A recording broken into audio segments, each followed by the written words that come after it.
Hello, we are live. We exist.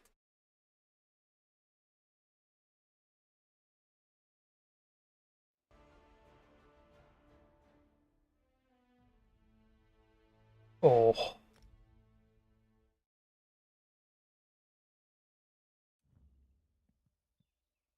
I have no idea what's happening today, but the menu is running at 2 frames a second.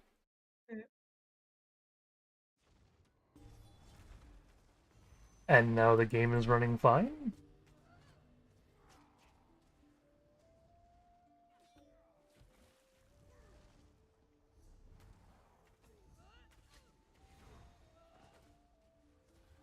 And I was like, I think you want those now.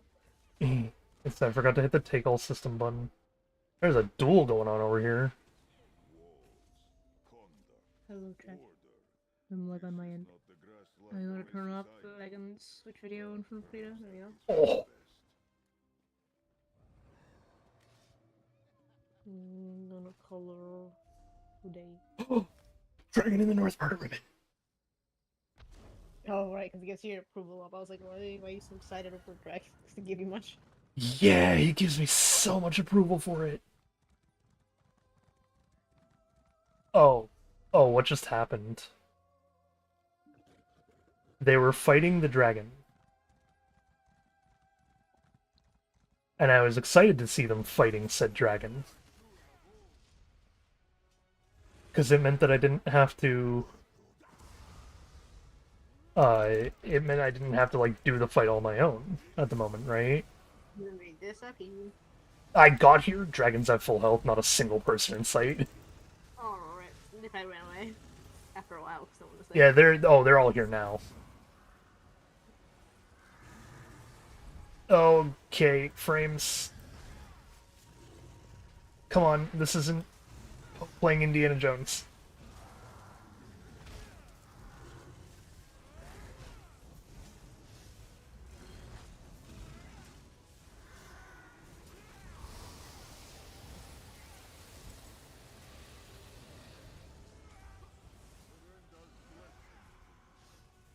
It's really bright.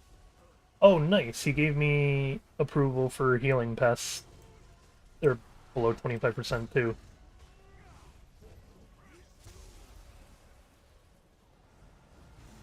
It's when I run into the choppy frames like this that something's going on.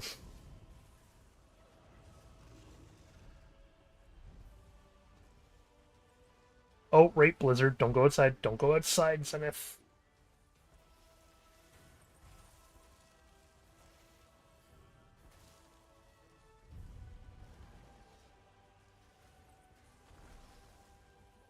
Heal friend companions, because it just helps us.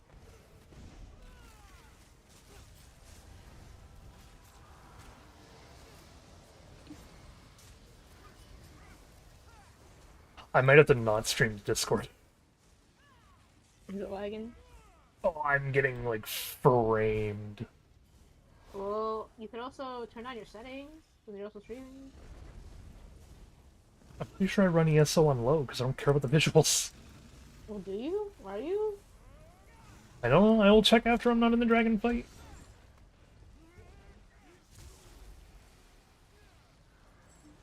I don't know, you have the perspective on it right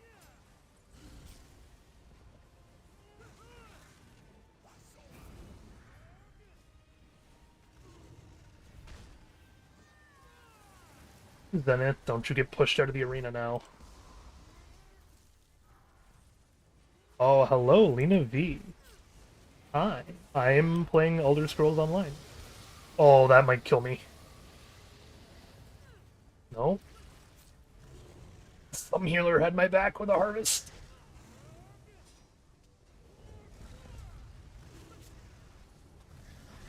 Thank you, healers, for identifying a tank.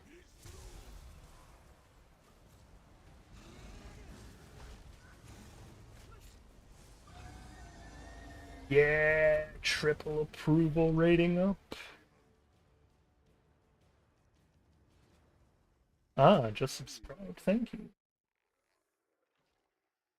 I appreciate it.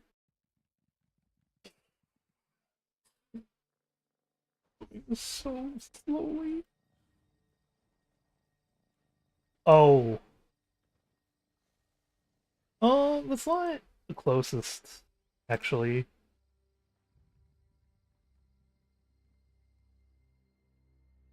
So I was running the game on high, Yeah, that's nowhere near low. as opposed to very high or ultra. It's still like low and like medium though. Yeah, it's like I don't know how much. What are you supposed to do in the game? It's an MMO. Um, you have adventures. Make a build that's fun to use. I right now am spending time with my new necromancing Khajiit companion because he's dope.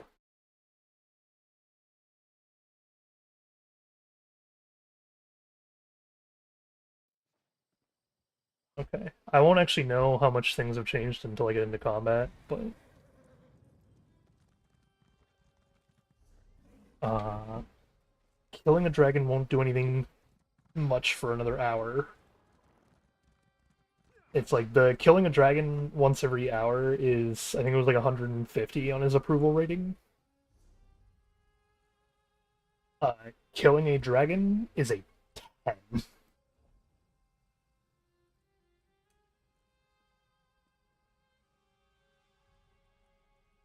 East Oh, March. yes. There we go. Hello, chat. You could not hear me before because my mic was not fully plugged in. Oh no. Oh, you liked too? Thank you. I'm like, I'd like to think that my like 1 second in comment of "whoa" really boosted your YouTube video. I mean, it might have. I legitimately Okay. don't know. Yeah, you never know. There's a chance. Alright, we shall do a quick treasure hunt for Catboy here. So, the you don't have plans for Friday right now, do you? No. I kind of want to play Risk of Rain. Okay. Oh, with the are the updates out already? Yeah, so the first Huh? part of their roadmap is out. That's why I sent you that video. It tells you it actually goes over all the changed items Okay. and their overhauls. I mean, I did fight the dragon, and he liked it. If I go to fight another dragon, it's only worth another 10 points of favor as opposed to 150. I don't actually know how much a treasure is either, so um so the biggest change that I was excited for, Snowy, Mm-hmm. they fixed the moon thing to retain chests between levels. Oh, that's nice. It was so nice. They also actually lowered the penalty. So the way it was working right now is when I used it, you had a 100% cost increase Yep. to all the chests and whatnot. Yep. It is now only 50. But everyone you picked up was at 50. I don't actually know how it stacks. I didn't pay attention that much. Okay. Um, one of the items they actually changed as well. I don't like the new thing of Mm-hmm. War Bond is changed. What is it now? Now it's whenever you start the teleporter event, it gives you this like little mini missile event. Based off how much money you have? Yes, actually. Okay, that's really funny late game though. It is really funny late game, but I can't use war bonds anymore. Nope, no, you can't. Um, a lot of the changes were apparently focused around. Oh, bonus loot. I like that bonus loot. It was a heckin' enchantment. Free stuff. It was an enchantment thing. It was free materials. Nice.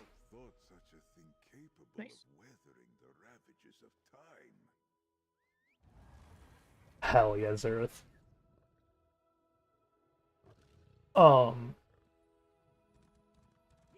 so a lot of the changes were like just updating visuals and sound cues so that they were more obvious. Okay. Like your little doll that increases chance of gambling. Apparently the Oh yeah, actual I've never heard that go off ever. so apparently the actual thing didn't have a sound effect before, Yeah. but the thing that was supposed to help it was its like item description when you're in the main menu. You know how you can read through your codex of items? Oh, oh. Those descriptions are apparently a really big deal for figuring out what items do. Yeah. And they changed a lot of them with this newest Okay, so update to they're better within now? represent. Yeah. Okay. Um, what other big changes were there? Like my big one was the XP for gold thing. Yeah. I'm happy that it's actually working as intended now because that means I don't have to worry about the soft lock anymore, even though I do at the same time. You still do. I do if we somehow level up that much and go into the middle level. If we play long enough, eventually it'll happen, but you know. Yeah. It's like I'm less likely to see it on an average run now, though. And I think that's big enough to, be a worthwhile change. Not only that, it's like when you level up to 94 with that thing, you can start as early as what, like level 5?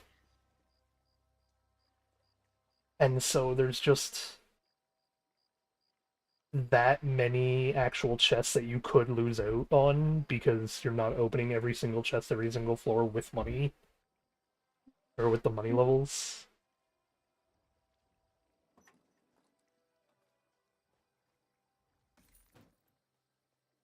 Ooh, old pursuit reward. Ooh, I got Allmaker crit. I got gambles. Nice. Let me go to gamble. Gamble.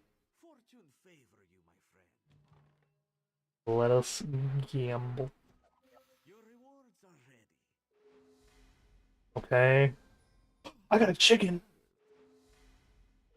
An edible chicken or what? A non-combat pet. Pet chicken? Nice. Yeah. I got pet chicken. Yes, you're not replacing your cat dogs. A 5 gems because I got another chicken. Perfect. Nice. EXP scroll. More consumables, which suck. Make a selection to reveal the rewards. Ooh, Allmaker pauldrons don't look that bad. That little, like, ice look. Man, I'm not looking right now. I see. Oh yeah, it's pretty good for you. This is not a bad one. Yeah. You have no crates remaining. Purchase more. More crown lethal potion. So what I do with that though is we select extract all gems, and we are just going to keep extracting these gems from these potions.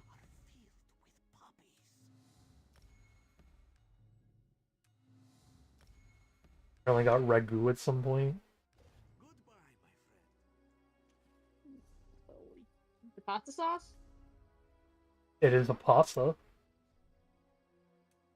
I don't know Pasta what's... ragu? Yeah, I got ragu of some kind. Nice. Turned it into gems. Oh. Oh, I don't Even like like that. in real life, you like had pasta, and I was like, Oh no, I had grilled cheese slash uh a very well made like lettuce and bologna wrap for dinner. nice. Yeah. So I've learned the problem with all the pauldrons in the game. Yeah, only one side? If I no, if I apply the cosmetic, it actually does both sides. Mm-hmm. As where mine is typically the only one-sided one because it's my unique set piece Mm-hmm. look. And that one unique set piece has grown on me so much that I don't like looking at the doubles anymore. Well, where's that ice one you just found? Oh, it's also a double. It's down here. You want to see it? Mhm. Sticks out a lot more than I thought it was gonna. Yeah, it also doesn't look as icy as I thought it would. Does not look as good as in the preview. You sure that's it? These are the Allmaker pauldrons. Whack. This one welcomes you back. May luck follow you. I could spend my crowns on crates, but It's up to you, man. I don't think I want to. Your crowns. I was literally saying I don't think I want to though. Oh, what in the Oh. world is this set? Okay, medium's not the worst. Heavy looks kind of cool. This looks like a little bit of a cool Frost Nord sort of deal. Oh, what is this furnishing pack? I see. Okay, Christmas tree, New Life cookies, a frozen mud crab, some lanterns, a Oh, the crab's frozen. frozen guar. Yeah, frozen Oh crab. no. Oh no. Yeah. This the Cadwell Nice. snowman. The rat. Oh, it is a rat. Oh, it's not a rat, it's an Argonian. Whack. There's Argonian, there's a human snowman, and there's a Khajiit snowman. Look at the little ears they gave it. see. Do Argonians have whiskers? You know, let's check Xerath in a second. Ah, yes, my favorite decoration piece, 2 snow piles. Snow pile. Cool. The Vardvark got frozen. Are you sure it's an ice sculpture? It is a sculpture, but Okay. it's funnier so to say that. It's funnier to say this. Sniffing. Oh, the thing is not turning on. Oh, because you put the actual logs underneath. I see. It's the Ouroboros, but as a wreath. That's cute. No. Hmm. It's so close. Like Quimo. It's Tulquinus. Quimo. It's Tulquinus. Quimo. Give me the hat. But like, don't put on this. Quimo. I could wear it for now. 800 crowns for that though? It's 800 crowns is for all 3. Well, yeah, but you can only buy all 3, right? It's actually 640 for me too. But like, you should just wait, man. There's no shot that a hat like this just gets like randomly added again. There's no chance they add more like pirate themed clothing. This I'm wearing the pirate clothing. They will make another one. That includes the hat, miss. They will make another one. I'm like maybe, but it's not gonna have that hat. It's not a pirate hat. So there's no chance they make Spanish clothing then. Honestly, probably not. People are hesitant that they're even gonna make a rapier at any point. I see. Oh, Bloodwing Bat. I'm like, unless you want to be Quimo though, I think you should just wait. I think I can look through the rest of the stuff, but that I have literally nothing else going on for points. Save your crowns, just save them, right? For what though? You never know. Like, okay, the bigger question is, do you think they're gonna add the hat in 30 days? Oh, do they expire? No, but ESO Plus does. I see. So it's like, at that point, if the new hat comes in and I'm playing enough, I would just get it off of the ESO Plus stuff again. I see. I don't know. Oh, that's not bad hair.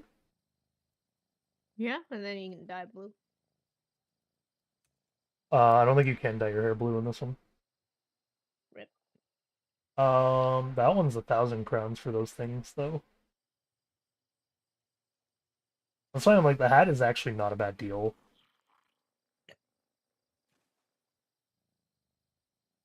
Um,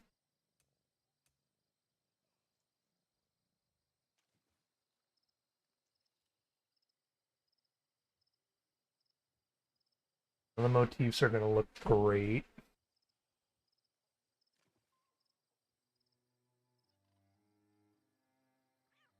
Yeah, you said you wanted me to like do computer voice or whatever. Oh, it's honestly, I just need you to say the line into an Audacity recording at some point. Okay, you're just gonna like tweak the life out of it. I'm gonna try running it through my voice filter thing and seeing what happens. Yeah, figured. Hmm? I see. Yeah.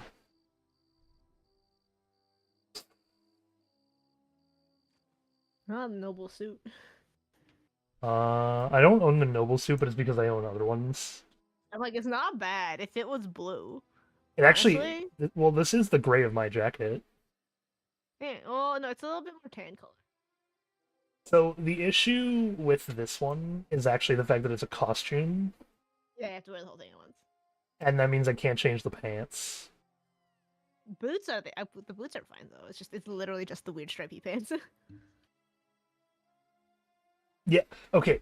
These, by the way, have been the only hats, quote unquote hats, that have been in the store every time I've checked for the past, like, half a year. Interesting. It is that rare to get new hats. Damn. Hence why I might just grab the hats. The Quimma hat. I know it's a Quimus hat. I know. You're not gonna get that. I'm not gonna get past it either, man. As I keep saying it. I know it's a Quimus hat, but like, I think it's a lot better than the one I'm currently wearing. Okay. Do you not? Do you not think so? Because it's red. I know I don't. Oh, I can also dye this, by the way. How can you? You I'm. dyed a berry though. That's a good question. I don't actually know.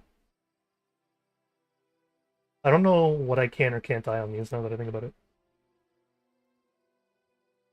We'll 'Cause- probably figure that out. Well, let me go to like costume. Is there a place where it says dyeable or something? Nope. I'm like, this is the hat I'm currently working with. Mm-hmm. You don't think Quidman's hat is a little bit better? No. I see. I don't like this one because I don't like the back hair thing it does either. Or it's like I currently don't have hair other than a beard. Bulb. But I could get the Quimus hat and that like long hair pack thing. Mm-hmm. You're gonna look like a weird Christmas noble. Like noble during Christmas time. You think so? Yes. Especially with a haircut. What do you mean by especially with the haircut? Like especially with the long You hair? know, like long flat cut hair. Oh yeah. You think it's a noble haircut? Yeah. See. I don't know, man. The peasants usually just had like really short hair. Wonder why that is. It was easier, less work to maintain. Okay, so if I go to collectibles, I can go to appearance and then to hats. I'm looking at this and I'm like, man, spent the last half hour working this one cloud. That looks good though. I'm like, I have this hat. I mean, it's not bad either, man. It just doesn't have it's the hat itself. I think is better. It just doesn't have the curve, you know.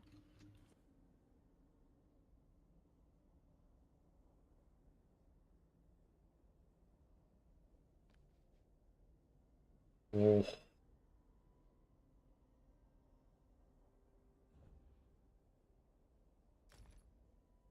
Oh, I can dye the hats. You can?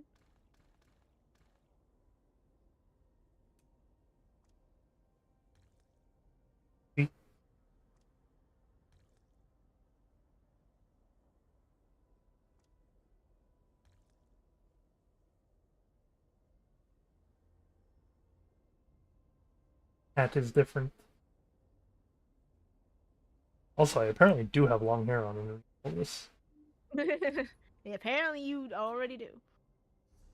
It's not great long hair because it's very straight right now. Is the other one more curly? Yeah, the other one's more like how you say Yeah, go pull it out again. under style parlor, right? Hairstyles. Oh, wait. Huh? No, Eh, like okay. There was a better one, I thought. Oh no, don't give me Karen. That's not bad. okay.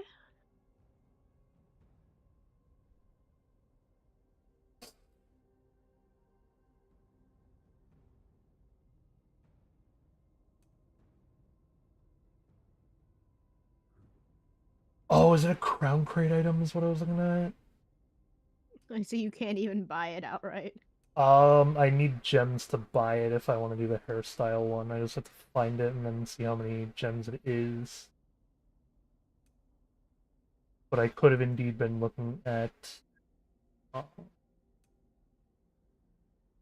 like gem hair.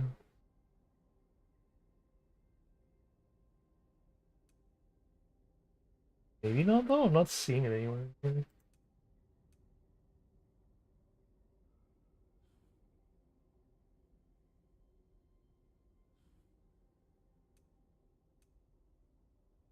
Oh, the the heckin' horse is weirder. I think this is weirder than the hat. Or is this sequined? He's like does look like he has silver sea. Oh, if you upgrade him, he gets more of the. Wow. He gets more green put on him.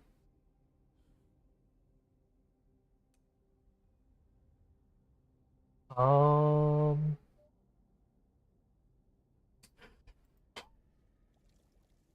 it's an emote called "Wash Your Damn Hands." Pretty funny. Interesting.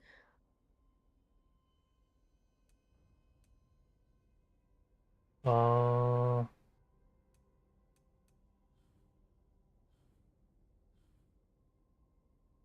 oh, here it is. This is the one I was originally looking at. Yeah. I'm like, that is my hairstyle. Yeah.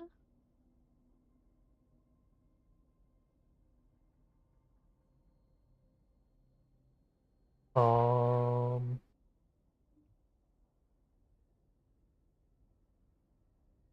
so that one is crowns. It is indeed 1,000 crowns. It's listed as an adornment pack. I'm like, is that one or the heckin'? See this one? Okay, this one is a royal haircut, by the way. Mm-hmm. But I'm like, I think the thing I don't like about this one is how it stops the neck. Mm-hmm. Too short? Yeah, I'm like, it's a little too short.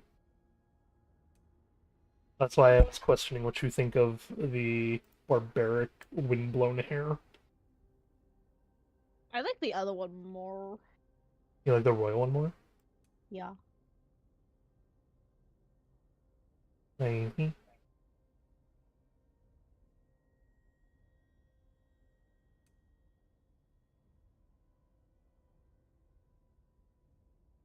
Oh, for 1,000 rounds, there's. Oh, this is gonna be a moment, by the way. You gotta scroll all the way down to find it. There are 92 hairstyles in here. Wow. Maybe that's why they have no hats. They want people to show off their hair.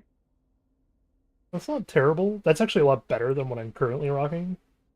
Eh.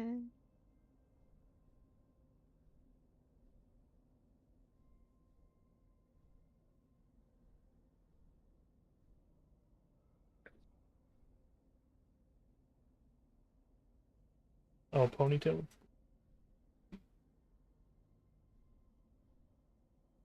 I'm gonna stop looking at, like, shaved hair. Oh my god, it's called the new recruit, and it's just bald. Bold.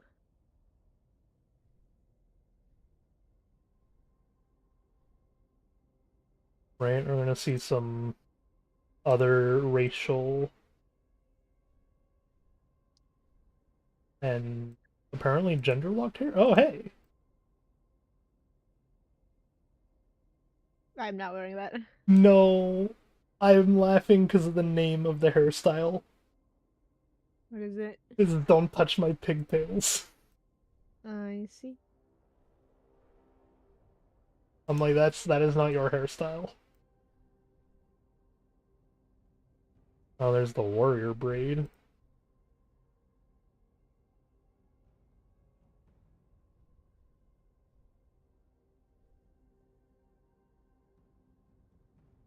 Oh, it's the crown braid, I see. There you go, this is more your style. This is just braided in the back. There's no bangs though. That's true, there are no bangs. See, I'm like this, but messy and on a dude is all I need. Mhm. That's why I'm looking through, because if we find the hairstyle that's like, ah, this one will fit, and there's no doubt about it, then this is not a bad thing to grab to be able to use on the other races too. It's the other crown. I see, that was all 92 of them. There was nothing great. Rip. This one is called the Tousled Bard, apparently. It's not bad. Why does it look like it's in a bun even on me? Is there a different one? It looks like there is with this thing, but I guess not. Do you think this one is the best one so far? Yeah. I Yeah.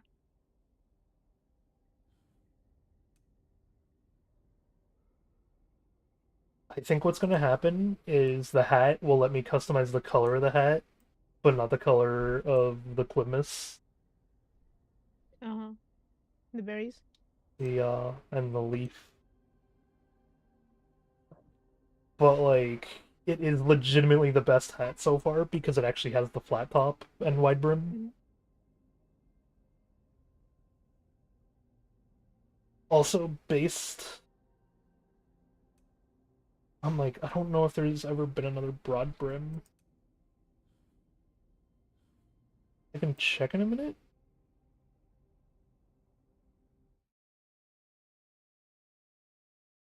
Eh.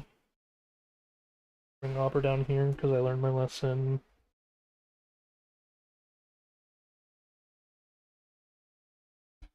ESO broad brim hat.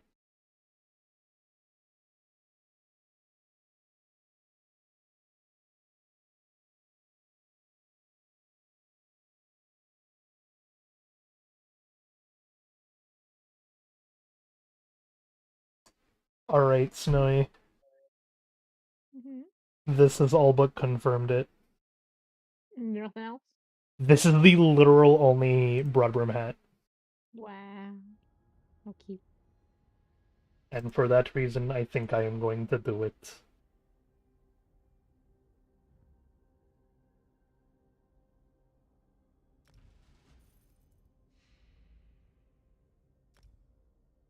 I don't have to do the hairstyle right away, Mhm. but I would like to do the hat at the very least. Which is why I'm doing the hat.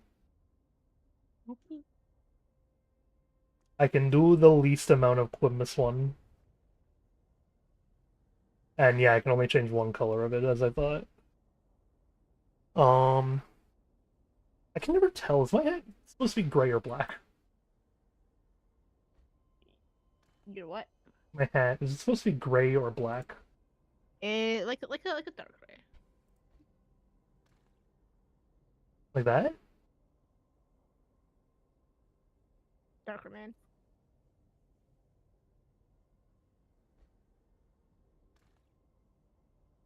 That's not what I'm...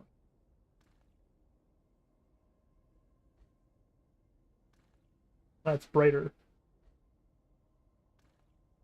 Uh, like that? Or darker? Darker. Man, you're sitting at like whatever it is at right now, even if that's supposed to be black, it's not very actually black. Like it's brighter than your boots, man. Oh, my boots are like black, black. Yeah, that's what I'm saying. Like whatever quote unquote black you were at is fine as gray. No, this is the boot. Well, I guess I don't know why it's just brighter then. Yeah, I don't know. That's fine. That's really. I don't know. But that is the same boot black. Interesting. I think I am liking this hat a lot more so far. Do you think the hairstyle needs to change to the other one though? Yeah. Can you preview the haircut with the hat or no?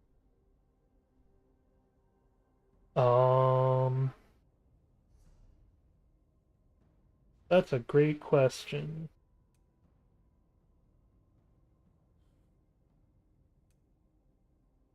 Luckily, even if you do think it's worth it, it's a really cheap hairstyle. No, it just shows it normally. And still sit on it for a second though. See what you think. Go back to your current one. That versus this. I think it is better when it's longer. That's why I was liking the other one. The other one in the store. Because there was the heckin' adornment one. Has the barbaric windflow one that's like really long. Maybe if you think it'll look good, I think it'll look good. then go for it. Okay. Oh my god, are those glasses? No.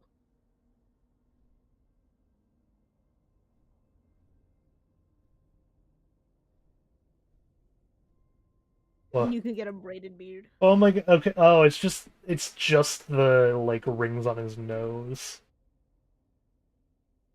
Because I'm looking at this one over here, Yeah. and it looks like he has glasses on. Yeah. Um, I'm like, I could get a beard, but I think my beard is fine so far.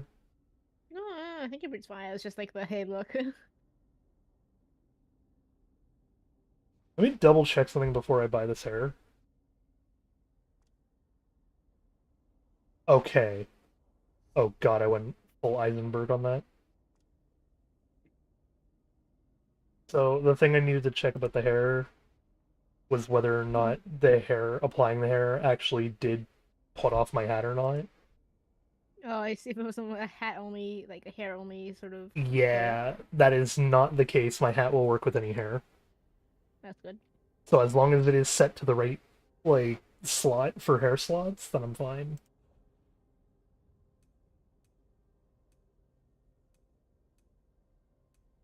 And then, yeah, I've just never seen any other beards that are good.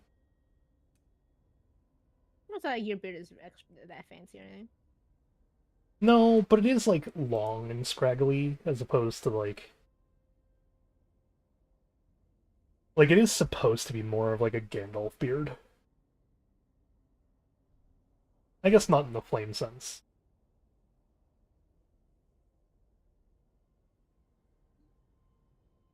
But I'm going to send you the one cloud I have drawn.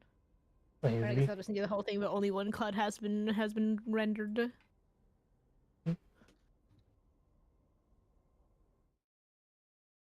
But you do agree that the longer hair is nicer. Yeah. Only that frontmost cloud in the top center, I imagine. Yeah. I was gonna say the other clouds don't look bad; they just don't look as good. Yeah, I mean, yeah. But yeah, that makes sense.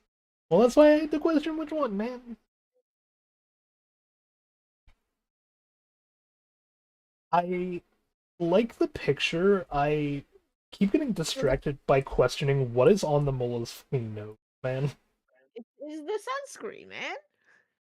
Oh, the It's a sunscreen. What? strip of sunscreen on the Oh nose.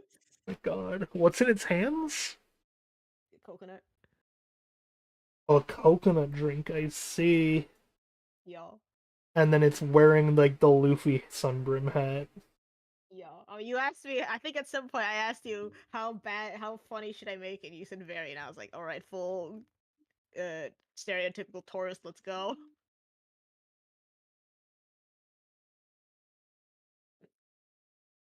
No, it works. It's making me smile and like crack up a little bit. But it's working. Yeah, it is. I'm just like, it's working in the my humor sense, which is not often your humor sense.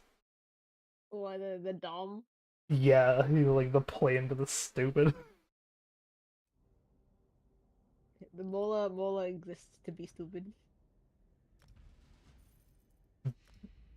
You still don't How? often play into it. Also, I did the hair. Are you ready? Okay. Not that one. The That. Whoa. why is it shorter? What? Why is it shorter? It looks like you bought the one that we both agreed was not the good one. What? No, it was this one, because I did the long one. Barbaric windblown hair. Okay.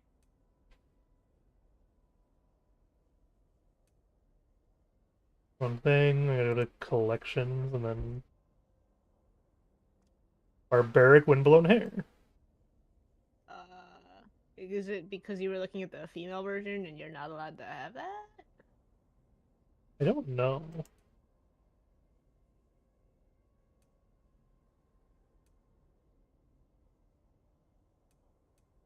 It really just looks like that hairstyle we just were like, yeah, it's not as good. It does. I still think it looks a little bit better than what I had, though, at the moment. Yeah, well, then I guess you just have to leave it. And then, yeah, I think the big one that's, like, getting me is I just need to dye the shoulder pad. Uh-huh. Because it is very distracting that it's that blue. Mm-hmm. It's I like, have I have dumb question. man. Oh, okay, what is question? How hard is it to get uh the Fortnite animation, the very long dance? What do you mean? I think it would be a very funny way to uh I meant which dance, stress man. test. Hmm? I meant which dance. The very long one that ends with like the crossed arms. Oh, like the like main song one? I don't know, the one that's like really long. I don't know which really long one you're referring to because every Fortnite dance I know of is like 2 seconds at most. Oh no, okay, let me find it. Yeah, please do.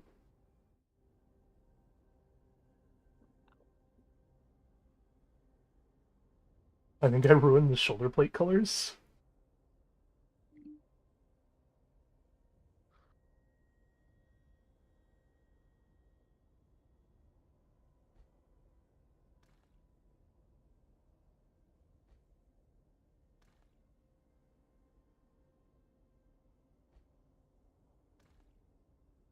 Ugh.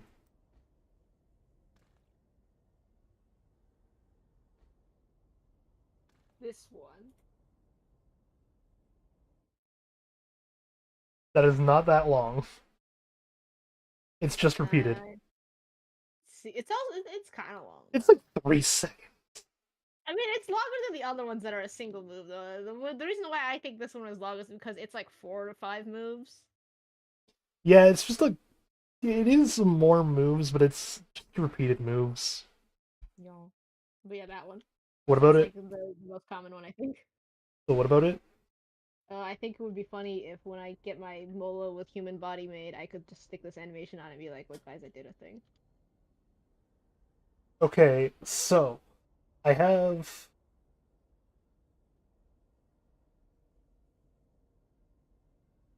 good and bad news. Okay. I have learned how to take previous animated models in Unreal Mm-hmm. and re-rig them to new models. That's actually what I did with Hajime Day. So Okay. Hajime wasn't broken, Unreal is. Okay. And Unreal's bone like system and targeting system just really doesn't like to properly retarget. Okay. It really doesn't like to retarget to skeletons normally. Mm-hmm. What you have to do is go through this whole retargeting management system thing and translate the bones to be where they would be on the old model so it can use those bones as references and then apply the animation to your bones as opposed to the old ones. It took me like an hour to do just Hajime's like set of animations today. The good news is once you retarget all the and like once you retarget the bones, Never do it again. every animation works like a snap. Like a snap of my fingers. If it works on the old one, it works on the new one now. Interesting. Yeah, and I can actually check it out in real time too and retarget accordingly. So I can retarget it to be like, hey, this arm needs to be a little bit more like angled this way, or this foot needs to be back a little bit more, etc. I can actually do all that in real time, which is really nuts. I see. So, I could do that to a Molda model pretty easily if you gave it the Unreal skeleton. I see. Or even the normal, like, Hajime skeleton. Yeah, I can. I mean, I'm probably gonna give it the Unreal Skeleton just to see what happens. I don't know how to export it to Blender. It doesn't need to be in Blender. You can just like screen cap it doing the dance in Unreal, and I will call that good enough. Oh, I thought you wanted this as like a stream avatar. No, I just wanted. I want that GIF, and I want to gonna make a GIF. I see. Okay, then if you can make me a humanoid Mola, then yeah, I can apply any animation to it that you want. Easy. All right. I thought you were referring to trying to make it like a stream avatar, a 3D one, and I was like, Aw. okay. The good news is, yeah, you can do the animations. The bad news is, we gotta learn how to play animations from a 3D VTuber software. No. Which I think they actually technically figured out how to do and just haven't gotten around to it yet, because it is a lot of work. Mhm. Yeah. Um, question about my shoulders in game. Oh, Do you think this looks okay, or do you think I should try to style it to like one of the double shoulder styles? no, I think it's fine. Is like I could do this one, which is supposed to be what I'm wearing, where it's like patchwork to it. Okay, that's less shoulders looking than it's just a party clothes at that point. That's why I'm wondering if you think that patchwork thing looks better than the one unique one or Go not. back to the one shoulder.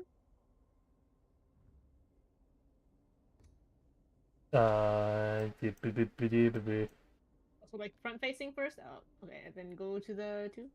Let me apply the one color change quickly. Also, you put the hat on. What? put your hat back on, the one that you're going to use. Oh, the hat's gonna be...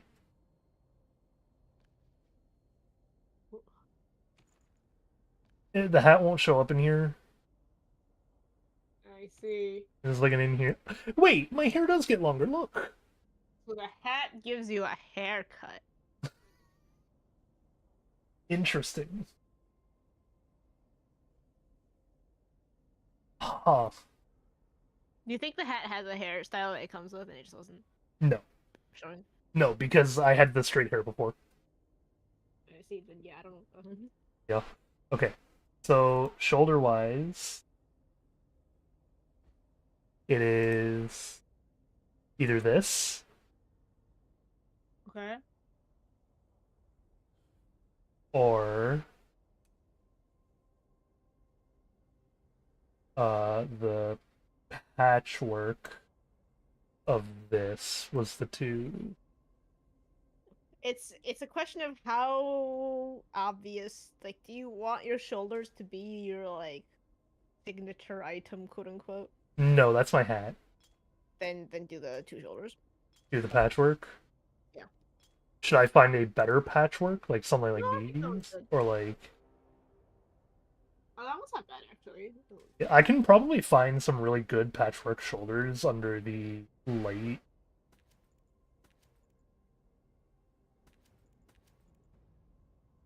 Oh, these are like almost indistinguishable if I change their color. Mm.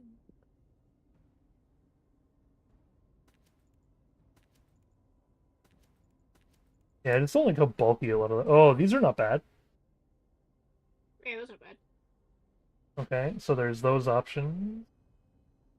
There's the normal patchwork one. There's these poke up a little bit.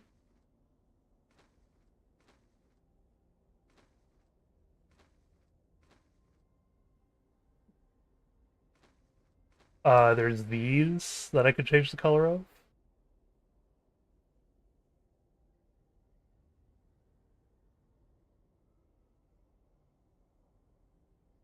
Can you get your take on these ones real quick? Those aren't bad.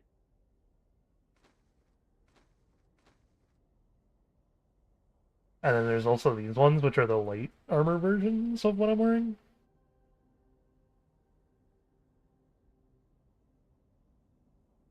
No, I like the other one. A little bit more decorated. What the...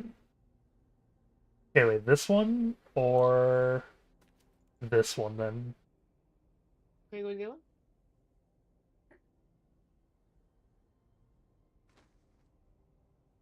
one? Those ones. Okay, but I should change the color of it. Yeah. Ooh, not that. Give me my like. Oh, that doesn't look good either.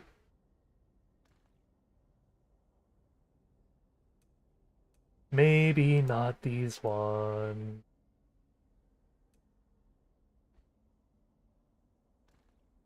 No. Okay. It's not working out on these ones. I don't like the colors whatsoever. Let's see. Yeah. It's like all the colors were either so bright they stand out or so dark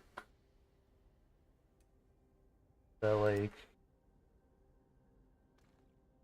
they're just impossible to see. Do you think these shoulder pads look better when they're the same as my coat? Sure. Or what? I'll Turn. I want to see it like from the front inside. Okay, now do that. Okay, now swap to whatever you wanted.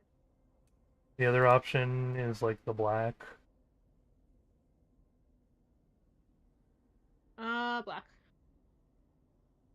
Black? Yeah. Okay. Then let me see if the fur tuft is the one that gets changed. Oh no, it's the band. What is the band color going to be? Same as my gloves, I guess. Yeah, that looks a little bit better because then it looks like they're held together by the same leather. All right, so you think this looks good? Yeah. Alright. So this is the quote unquote lesson for you then. All of this stuff that's on the left is what's going to forever be seen when people see me, apart from the missing hat, obviously. Right? Mm-hmm. Speaking of, we're gonna do clear slot, not hide slot, because clear slot erases the hat entirely. Uh, hide slot, or, or sorry, hide helmet makes the hat disappear entirely. Clear slot makes it be whatever defaulto you want to use. It's gonna look stupid for now. But so, you see how these two are blue? Mm-hmm. So that means that these two are the only two changes that the actual outfit is going to take. I see. And that's what's going to cost me 150 gold. I see. Yeah. So I can do that. Say yes. There we go. How goes the adventuring? Goes good. We just finished doing some finished doing some cosmetic looks so I could have my hat and then look nice doing it. Oh, you know what I question? You know what I just realized? What? The shoulder pads. I don't have to have them at all. Yeah, that's true. I mean, I think they're fine. I'm pretty sure there is a clear slot one. I'm sure there is, man. Let me check.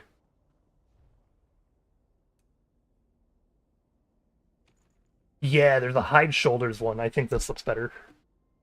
I see. Okay. Why can't I hide or apply changes?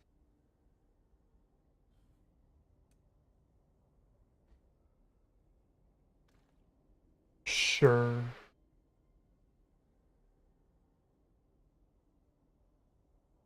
No, I should be able to afford that.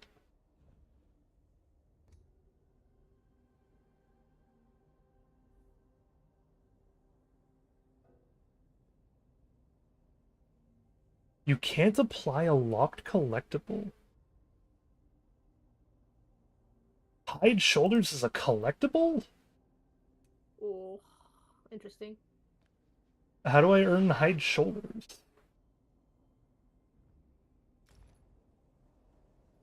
I guess I wear the normal ones for now.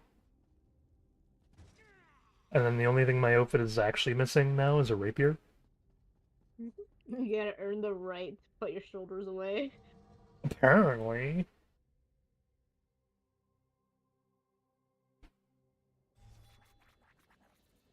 What in the... was that noise? I'm gonna Google this really quick. An adventure to figure out how to have armor with no shoulder pads. I know, I was supposed to be spending time with new Khajiit boy here. He still looks so good, you gotta admit that much at least. Yeah. Look at this man. He looks awesome. Yeah, I'm gonna quick bathroom break, so I'm gonna 2 minutes ads on my side chat. One second. How to unlock hide shoulders ESO?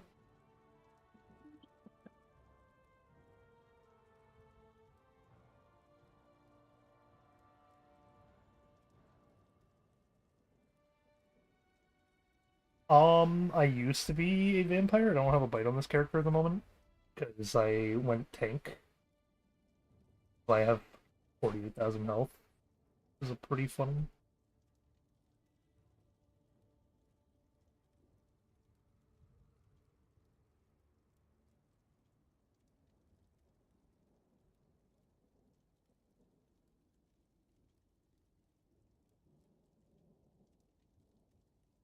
Okay, apparently I can get it from any event.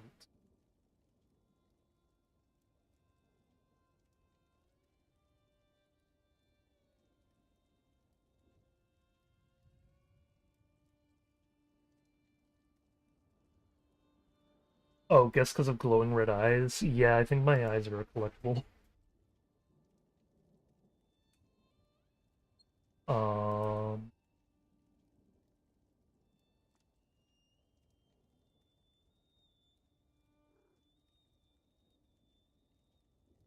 What'd you learn? Ah, yeah, there it is, the Spinnerkith eyes. It's an event collectible, so if there's an event happening, I can get it. Mm-hmm. I need to then thus find an event merchant. Interesting. So apparently this was actually added shortly after I stopped playing for a little bit, I see. which explains why I didn't know that this was a thing. Okay. The Imperial located at a special booth in Daggerfall, Glenumbra, and Davin's Watch.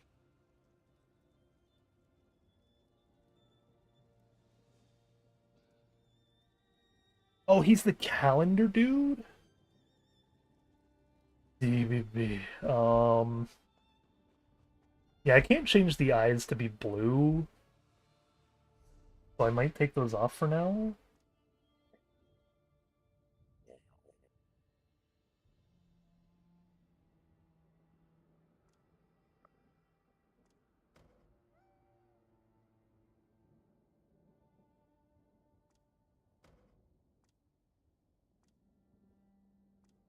It's like if they do ever have heckin' blue lit up eyes and they're cheap, I'll probably try to go for it. Okay. Mostly also talking to the chatter. Mm-hmm. Yeah, I have a chatter here.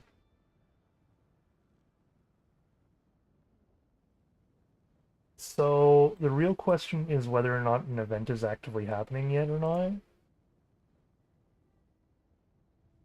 If it's happening, I can go and get it by just visiting an event merchant. I see.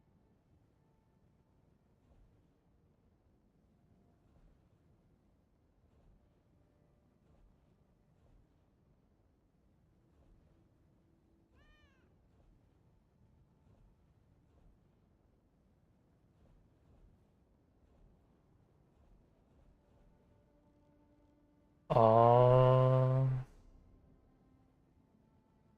do I have a way to check events?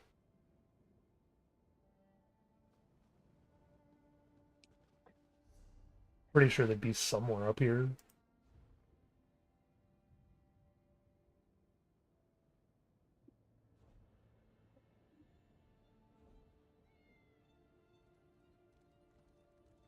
Oh, I'm gonna get a Christmas. Oh, I'm gonna get the wreath. Oh, for the daily login, nice. Yeah, hell yeah. This is a pretty wreath. Don't go to crown crates. Pleased to see you. Farewell, my good friend. I don't know how to check collectible or oh announcements maybe. Featured, featured.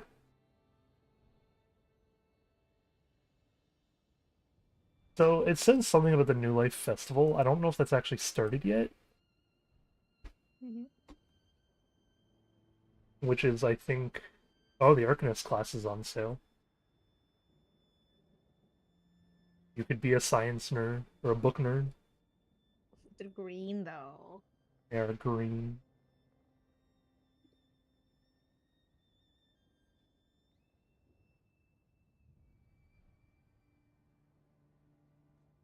I am looking up the event calendar Mm-hmm. so I can see when the next chance I can have to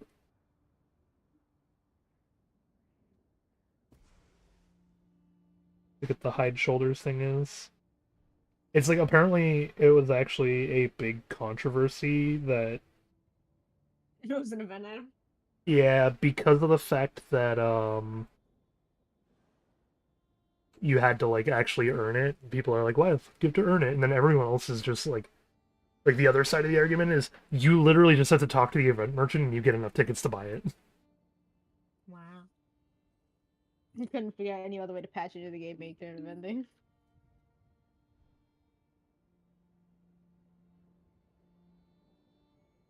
I only have up to April of 2024. Oh, New Life Festival. December 19th. Log in the day before the Rayquaza raid. Gotcha.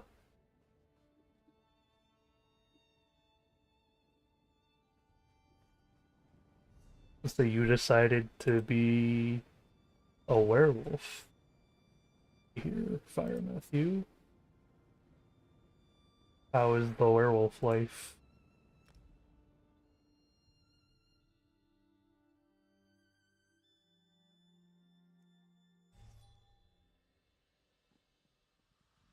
Oh, maybe gone or tuned out because of the ad break thing. Yep.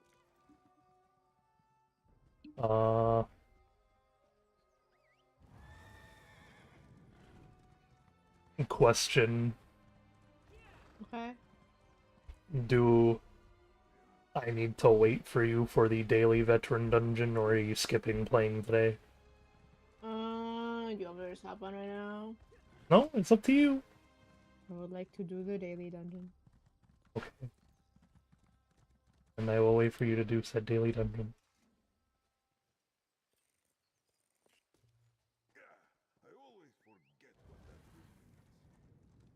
Oh, I see. He's not an enchanter, so he does not care for enchanting stuff.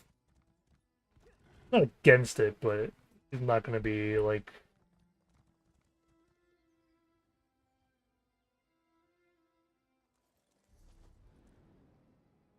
I see you also waiting at this dragon, my dude.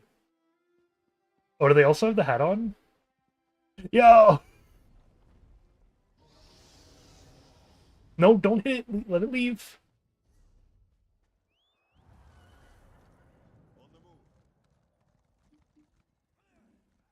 Okay, it went south. I am not the only person with the hat. Nice. Yeah, I've already found another person with him.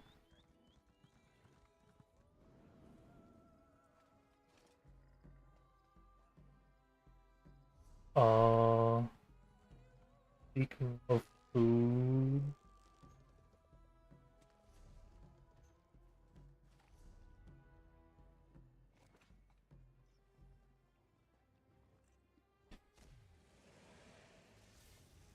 Alright, someone started it.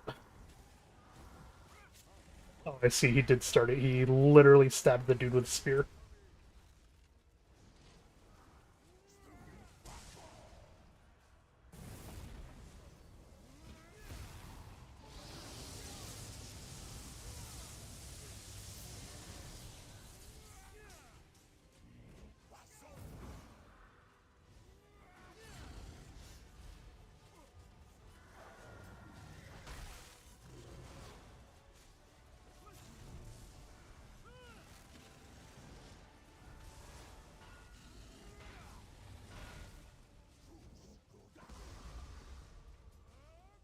Healers, you're welcome for making your job so damn easy.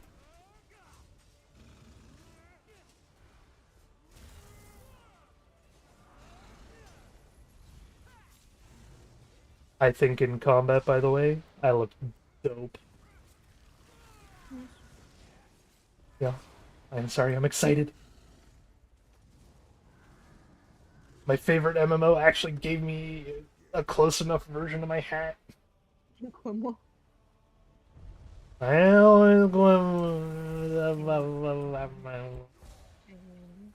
me enjoy this. Hmm? I'm like, you're not gonna give me to stop saying Sigma every time you bring it up. What? I'm still gonna say Sigma every time you bring up the hat then. Let me enjoy this. Didn't I? They're still gonna say it's a Queen hat. It's like there's been one other MMO to give me my hat. The literal pirate MMO. The literal pirate MMO is the only other one that gave me a hat and feather and everything. And I still haven't earned the feather in that game because that game is a grind and a half, and I don't want to do it alone. So I play it literally whenever I feel like, and that's it.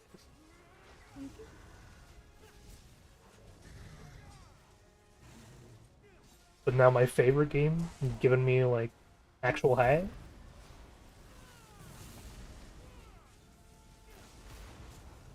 It's also, don't forget, this is, as I said, the only broad brim hat in the game.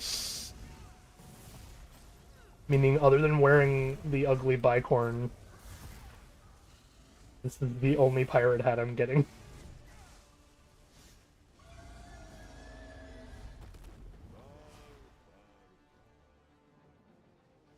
I can confirm it had been an hour. Zenith was pleased.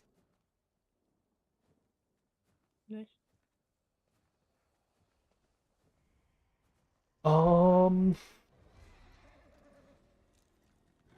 Okay, while I wait for you, I guess we could go do public dungeons or delves to try to get the whatchamacallit, the companion gear. Because Zenith does not have any good heavy companion gear right now, let alone purple. And companion gear is actually the harder to farm for one because you cannot make it.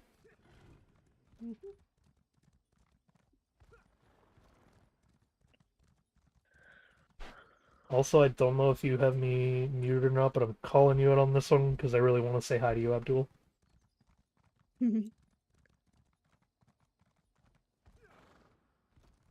It's chill. It's like after I finally got to play Final Fantasy with Abdul, I have understood that we can easily be better friends than we are.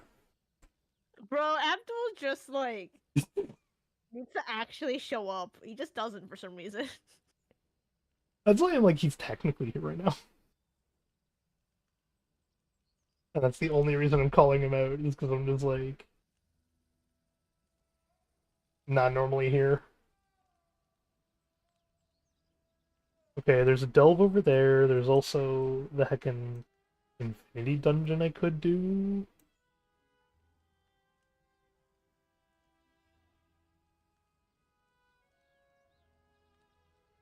I'm trying to see if there's any other public dungeons I haven't done yet myself.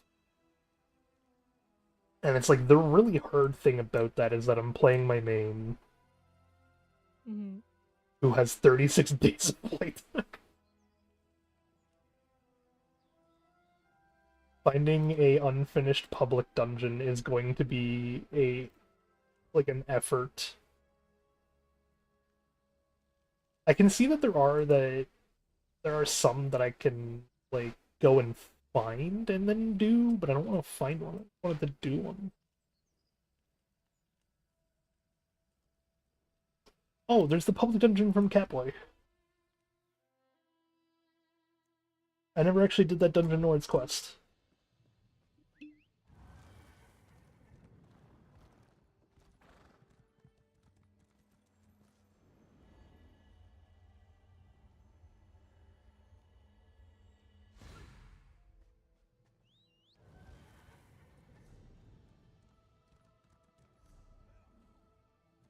Oh, thank God it's not healers they're asking for the raid today.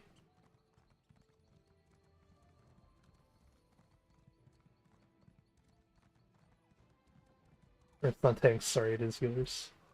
Ah.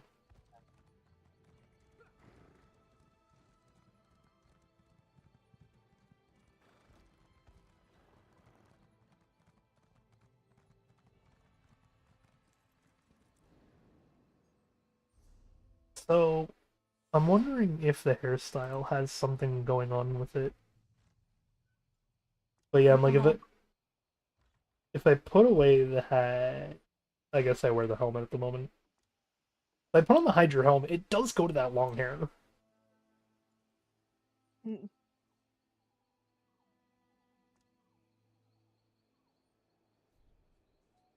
I just don't know what's up with that.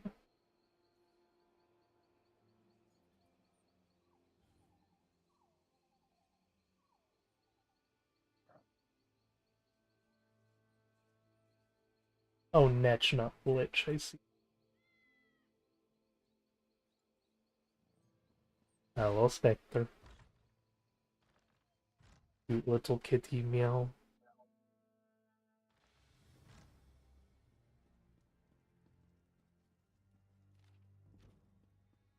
Oh, provisioning increased.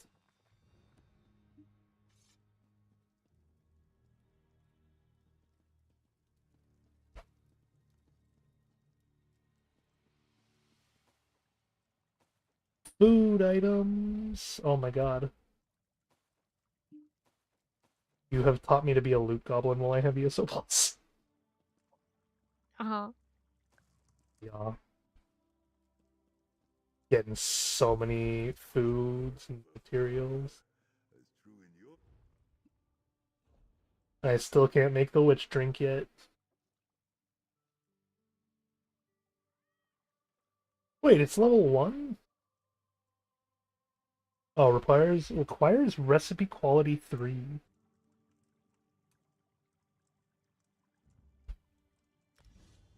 Oh, I'm 1 off, I see. Lame.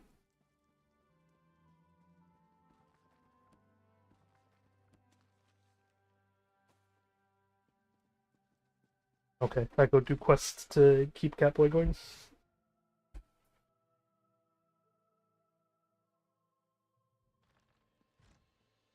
What?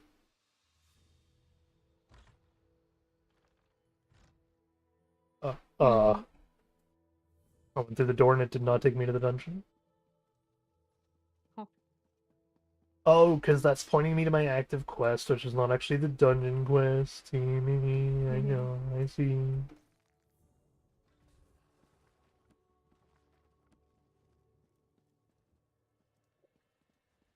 Glowing book? It is a glowing book.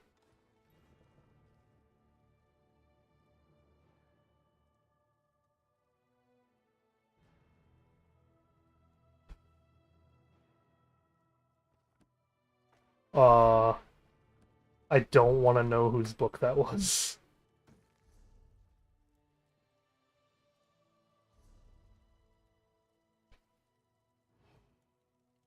Oh, I can't. You can take the gloves, but not the dagger or other pair of gloves.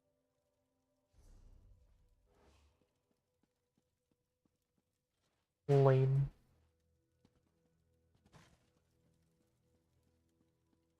Perhaps that goes down, right? Yeah, here it is. Alright, in a public dungeon. Give me your quest. Welcome to the Vile Manse. Do you come to aid me? I don't even know who you are. Why would I come to aid you? My people and I are of the village that used to stand here before Gracchus came.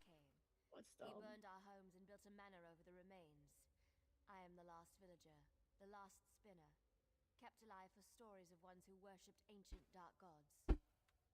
I'm learning something about Krita's color palette. It's kind of dumb.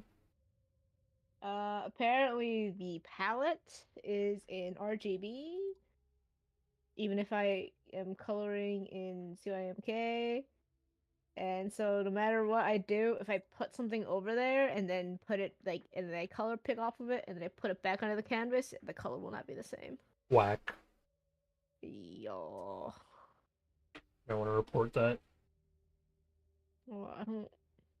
No, There's nowhere to indicate like what the color type is Love the problem. gratitude of this spinner. With my fate goes the memory of the village. Alright, cool. It's just whatever their CYMK thing it like is like some sort of after processing. I don't know. Uh-huh, it's still reporting it to him. Like, you could still post it on the Reddit or something. Braving the cellars further, I would ask I think you they all have. for your I think help they have something. I don't know. on behalf of all my people. There are 3 villagers who died before a Yeah, I shall just color pick my other clans for the. and Thara. Their vessels remain in this cellar, and it is my hope that their belongings do as well. If I could hold their belongings, I could hear their stories. Alright, cool. I'll find their shit and bring it to you, lady. I honestly don't know who you are or what you want, but like, sure. Okay. When you get the chance, look at me in combat and tell me you can still somehow see the Quibmus in the Quibmus hat.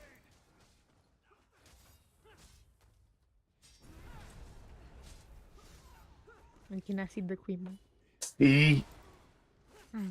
It's not always a Quibmus hat. It's a Quibmus hat when I'm sitting still.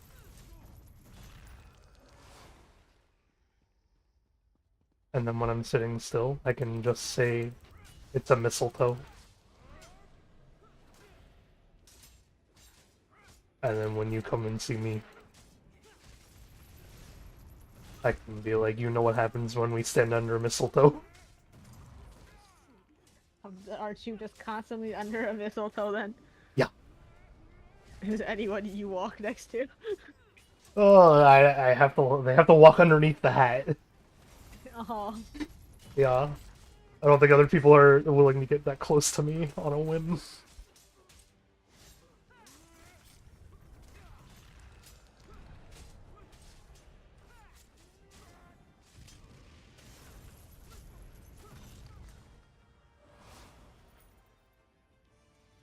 of value left there. Only fair that it a reward for your keen eyes.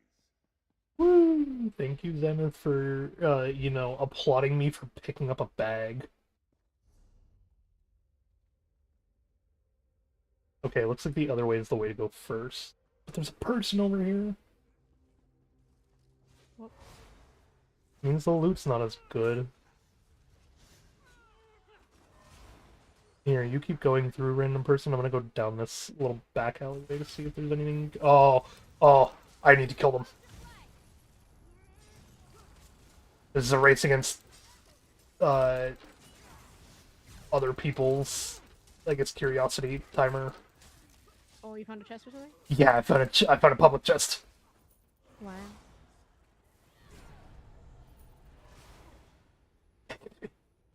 No, come on, I'm not in combat anymore. Oh, Zerith is in combat. Damn it.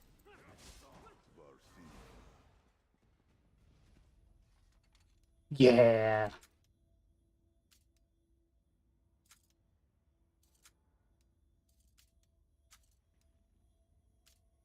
There's very little loot in this game that is not instanced per player, Uh-huh.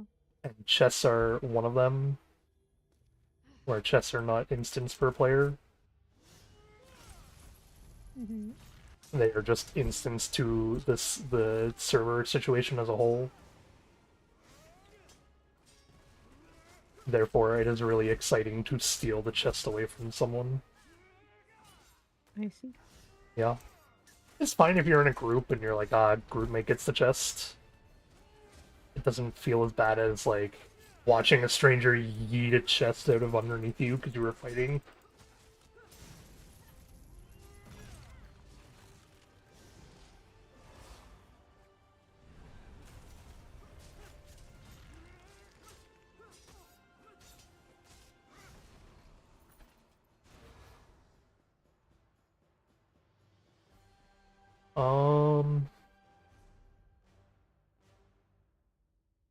You know what? Sure.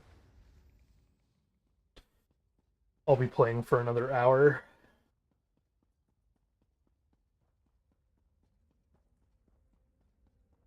I am now 150% XP boosted. Wow.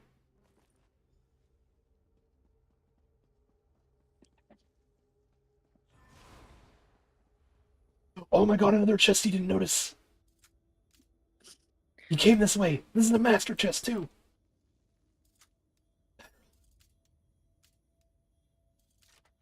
Yeah! He likes it when you... No, he say didn't. something. He just says stuff every so often.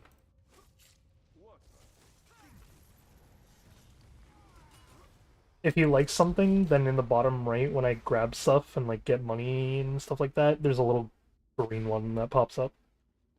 Mm-hmm. Yeah, there's a yellow one, too. Abandoned by your... Hmm? Abandoned by your, teammates, wherever they are. What do you mean, I don't have teammates?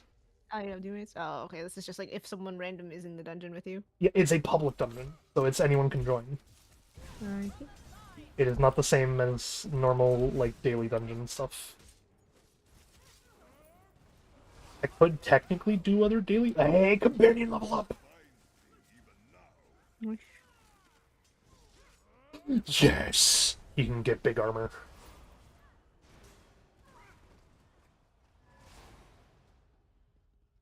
Do I give him... armor and scythe, or do I give him armor and graveyard? Yes. Which In do the you? graveyard. He can either summon a graveyard at people's feet, Uh-huh. or he can do a big scythe swing. That looks badass. Big scythe.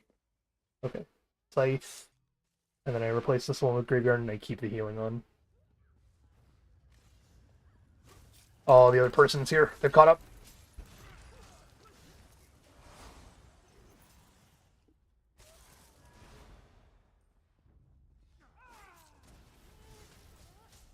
I go left, or I go right, sorry. And then I have to really pray that they don't find like a chest in the later area.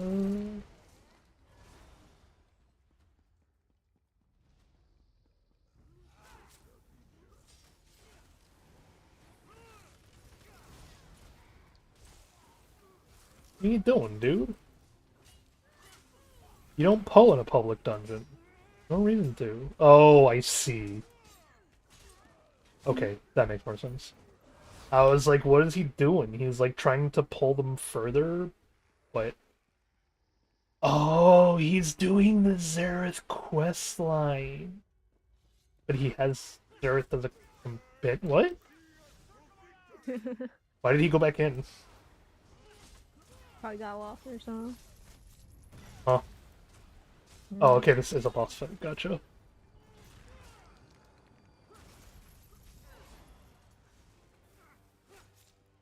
Oh, the chests are fake chests, though. They've already been opened. Rip.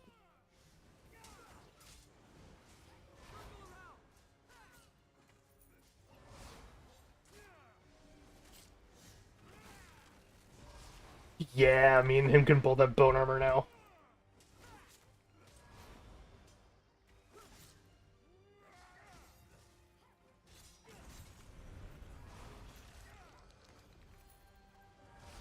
Ooh, lead. And an achievement.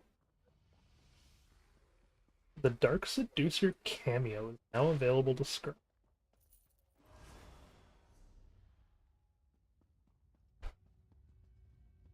Whack.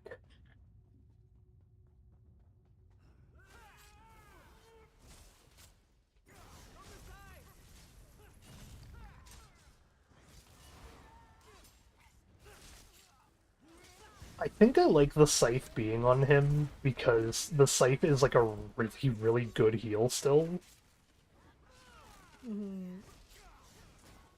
But it does mean that I kind of want to put like the graveyard skill back on him when he levels up again and gets another slot. Okay. Because I kind of like the fact that as a necromancer I can see all the extra necro abilities that I'm not currently doing. It just makes me feel like I am using the class more than I am. You see?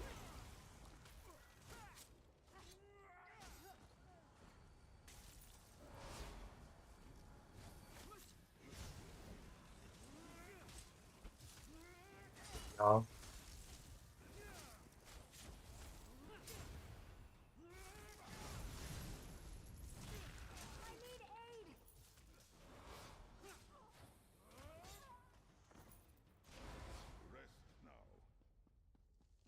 Also, man, the shorts feed, it has consistently proven to like kind of do what it's supposed to be doing.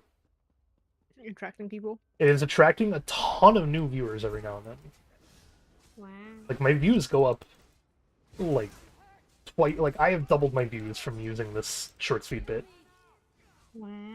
The issue is that there's no retention. Nope. You gotta make actual shorts for that, apparently. Um.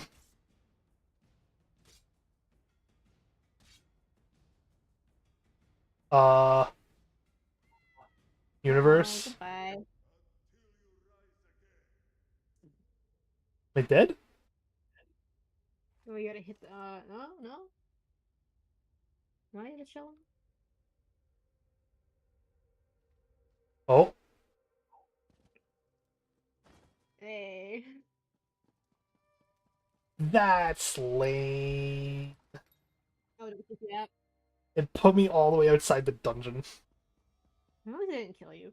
I was gonna say, at least it didn't, like, ruin my gear and stuff like that, because uh, choosing to get unstuck will make me waste money. Mm-hmm. And I believe I actually have to be sitting still for that. Oh, okay, I'm skipping the enemies.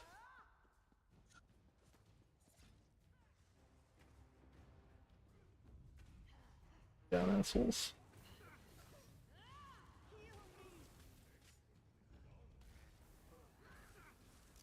He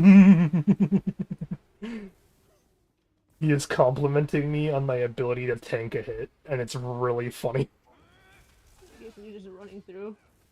I'm like, not only that, but it's the, like, he's complimenting me on tanking a hit. The hits I'm tanking are, like, the equivalent of like, a cat needing me.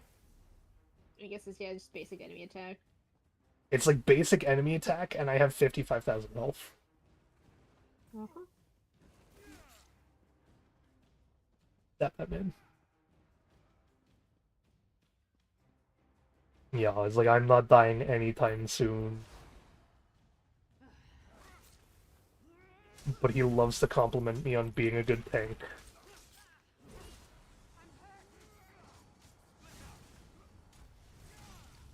Excuse me.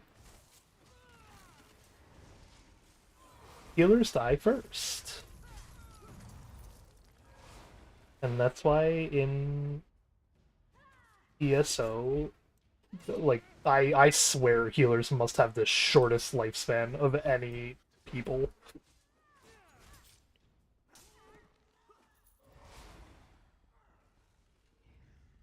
Like, you gotta commit Players to... or the non-players? I see.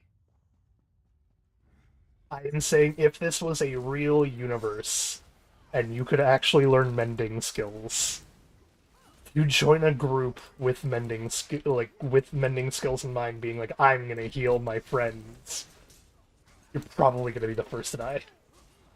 Whoops. Well, because, like, even in normal ESO, no, even in, like, normal Elder Scrolls games, there is nothing more annoying than, like, actively being in a fight with someone for a few minutes, and then you just see their health go up, and you know they're getting healed. And so I'm like, man, if people could sight read magic properly, like, knowing what spells look like what, the moment they see a healing spell, they're going to be like, alright, I need to take care of you first so your friend doesn't heal.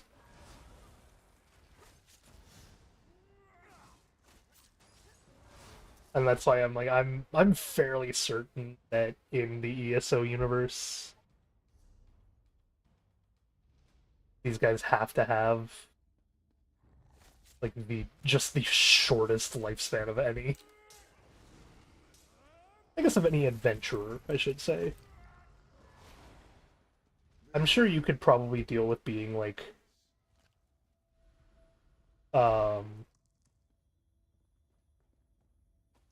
like a physician or something like that, Mm-hmm. where you're just like, you have a clinic people go to get healed.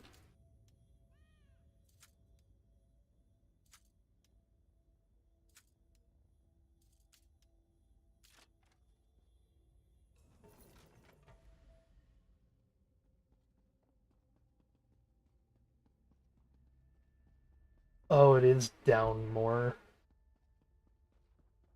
There's a weird basement to this dungeon.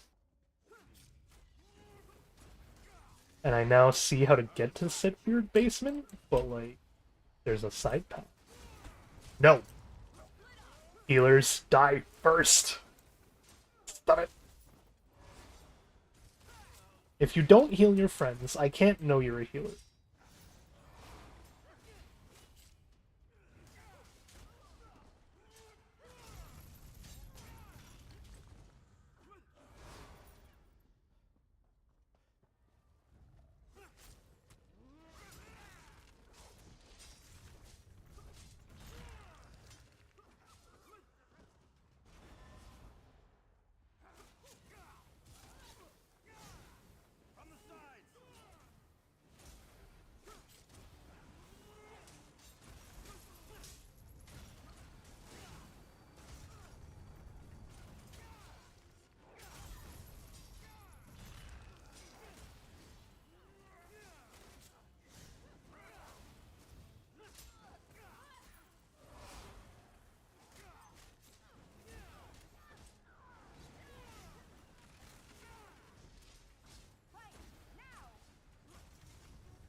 Oh my god, it is a clan fear.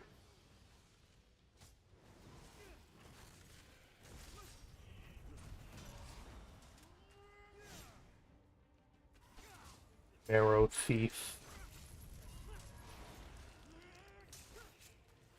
Stealing bone marrow over here, buddy.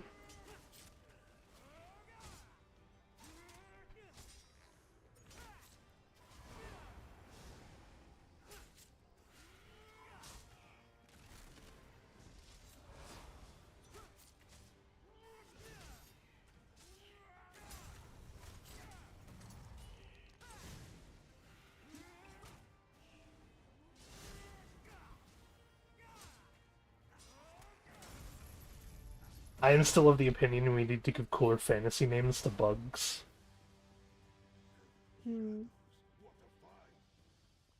Like, okay, you got like a pill bug, right? What if instead of like just pill bug though, you named it like Tiny Foot? Some weird shit like that. I can't think of a good fantasy name off the top of my head. It's not one of my strong suits.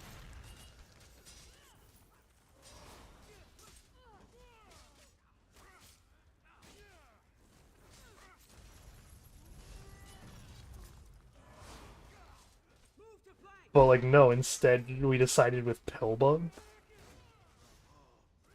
Who's that genius?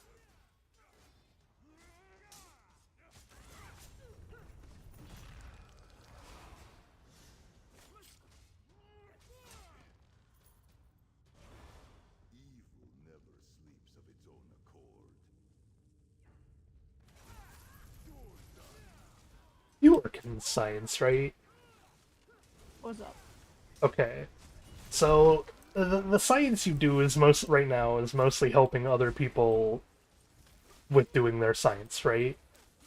Yeah. If they're doing if they're doing a science and you're like helping with the process of it and whatnot, but you notice like a key feature or thing, like a key discovery that they had not noticed or talked about or like even considered. Do you get the credit for finding the discovery, or did they? No. And it's a group effort still. Because I'm not the one who went out and got the bug, yeah. And I'm not the one who's going to be writing the paper about the bug. I see, but you could be like cited in the paper, so to speak. I would be like a co-author. A Which co-author? actually would like even without pointing out something like that, I would still be a co-author on some papers. Oh, really? Because if someone comes to us and be like, I have no clue how to use microscope, or be like, what can I do to like make my project possible, and we are the ones like being like, here's what you do, we will help you do the thing, we help them do the thing. Uh-huh. And That's sometimes enough. that gives you credit? Yes. Because they could not do it without us, right? Interesting.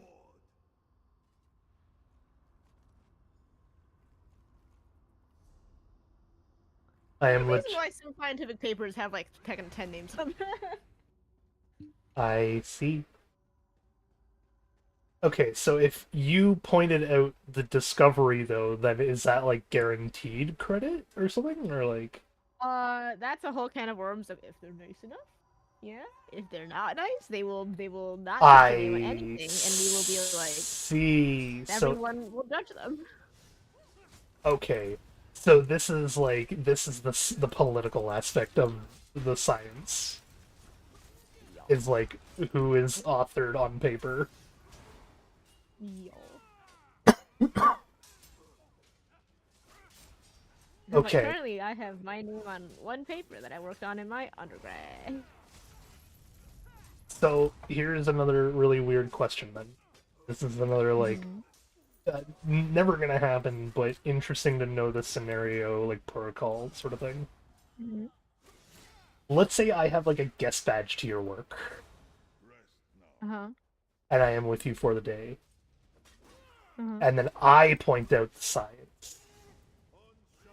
But it's just because, like, I just had a weird thought, and then someone looked into it further and was like, oh, that's cool. There's no way I'd get, like, self-credit, would I? No. There's no way. Okay.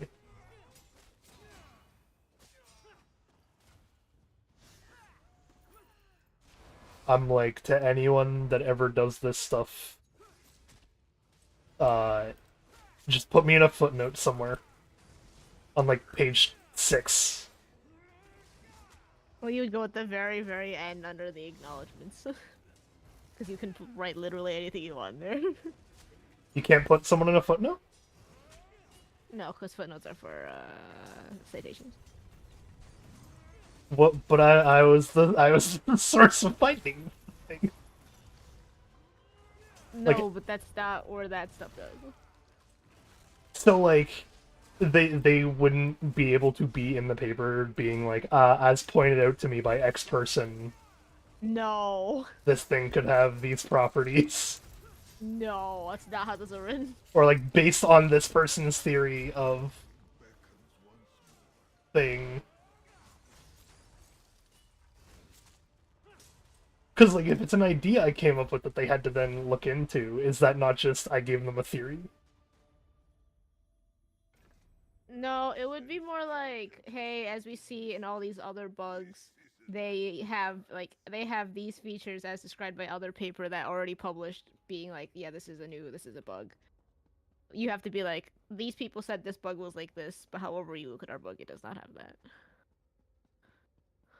You Okay. can't quote nothing. You have to quote something that was already done and proven and well tested. Okay, so wait, what happens if you're trying to write about something that was just a theory, though? You can't write based off of theories and then show proof later? In the paper? Yeah, based off of previously proven theory. But what if it's not a proven theory? What if it's just someone else had a theory? Oh, this goes all the way down. Oh, this goes so far down, and it's so buggy because I didn't jump in the right spot.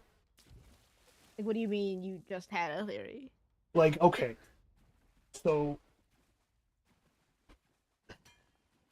say someone in the thing is talking to me about bug, Uh-huh. right? Like, I am learning about bug from your work because Uh-huh. some random grad student is teaching me about what they're learning. Uh-huh. And then I thought about it and had, like, a tangent as to, like, this could be like, what if this was the case? Because it would be, like, because of what you told me about your work. That's not a proven theory, that's just, like... Yeah, I- that wouldn't amount to much because then they would be like, okay, but all these other people have said this, and those have actually been proven. Okay, so the only time theories are actually useful is in, like, theoretical / applied science. Like, it has to be like a scientific theory, not a layman's hypothetical theory. What's the difference? Like, what makes it go from one to the other? Like,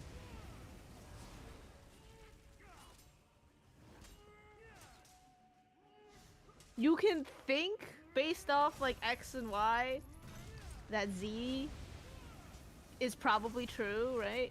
And that's a theory. Uh-huh. But the science theory has then gone through to like do the actual experiment. The X and Y equals Z, not just the it could. Okay, That but they have gone through and like but written so a paper about it. but so what if the basis for the experiment though was a theory? They would have to like put other people's like, or not necessarily other people. It could just be like textbook, whatever theory that's been like long standing, right?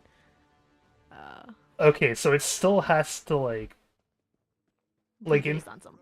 Yes. in order for it to become an official theory, it needs to have some sort of scientific backing other than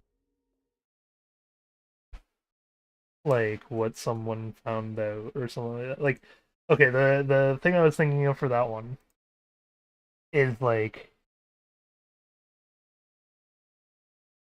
let's say they're teaching me about their bug, right? And their Mhm. bug is a new bug. They've like genetically engineered new bug.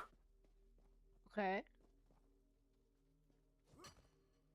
And then there's like if your bug can do this and this, do you think maybe it got this genetic trait? Mm-hmm. And then they go through and do an experiment to find out whether or not they actually gave it another genetic trait unintentionally. Is that like, what is that? Is that just crackpot theory still? It's the I don't think you've had enough input because all you have done is a single discussion and then Okay. they did all of the heavy lifting.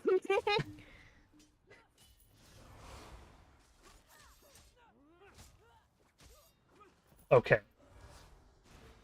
So there is more than what I am leading on for this discussion, because there was something else that made me think of all this in the first place, of like citing and how citing works, who gets what credit. And it's heckin' my brain was on patent logic again. Mm-hmm.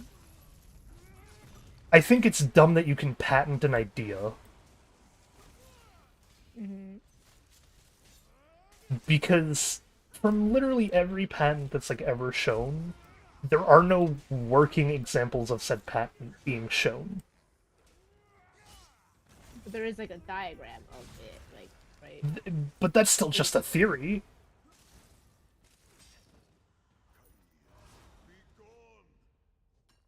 Like a diagram of saying if I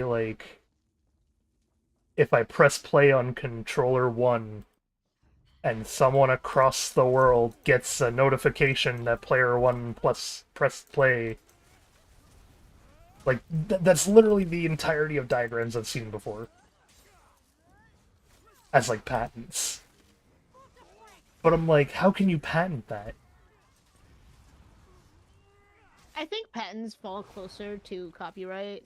Like it's They just different. they technically do, and Medium. yeah, I know it's just different, but I'm like, I think it is stupid that you can patent an idea, is my point. Well, someone owns the Mickey Mouse. Well, someone used to own the Mickey Mouse symbol, right? And that's just like 3 circles. So it runs more lenient than not, man.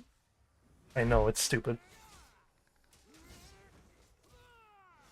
It's the same with music.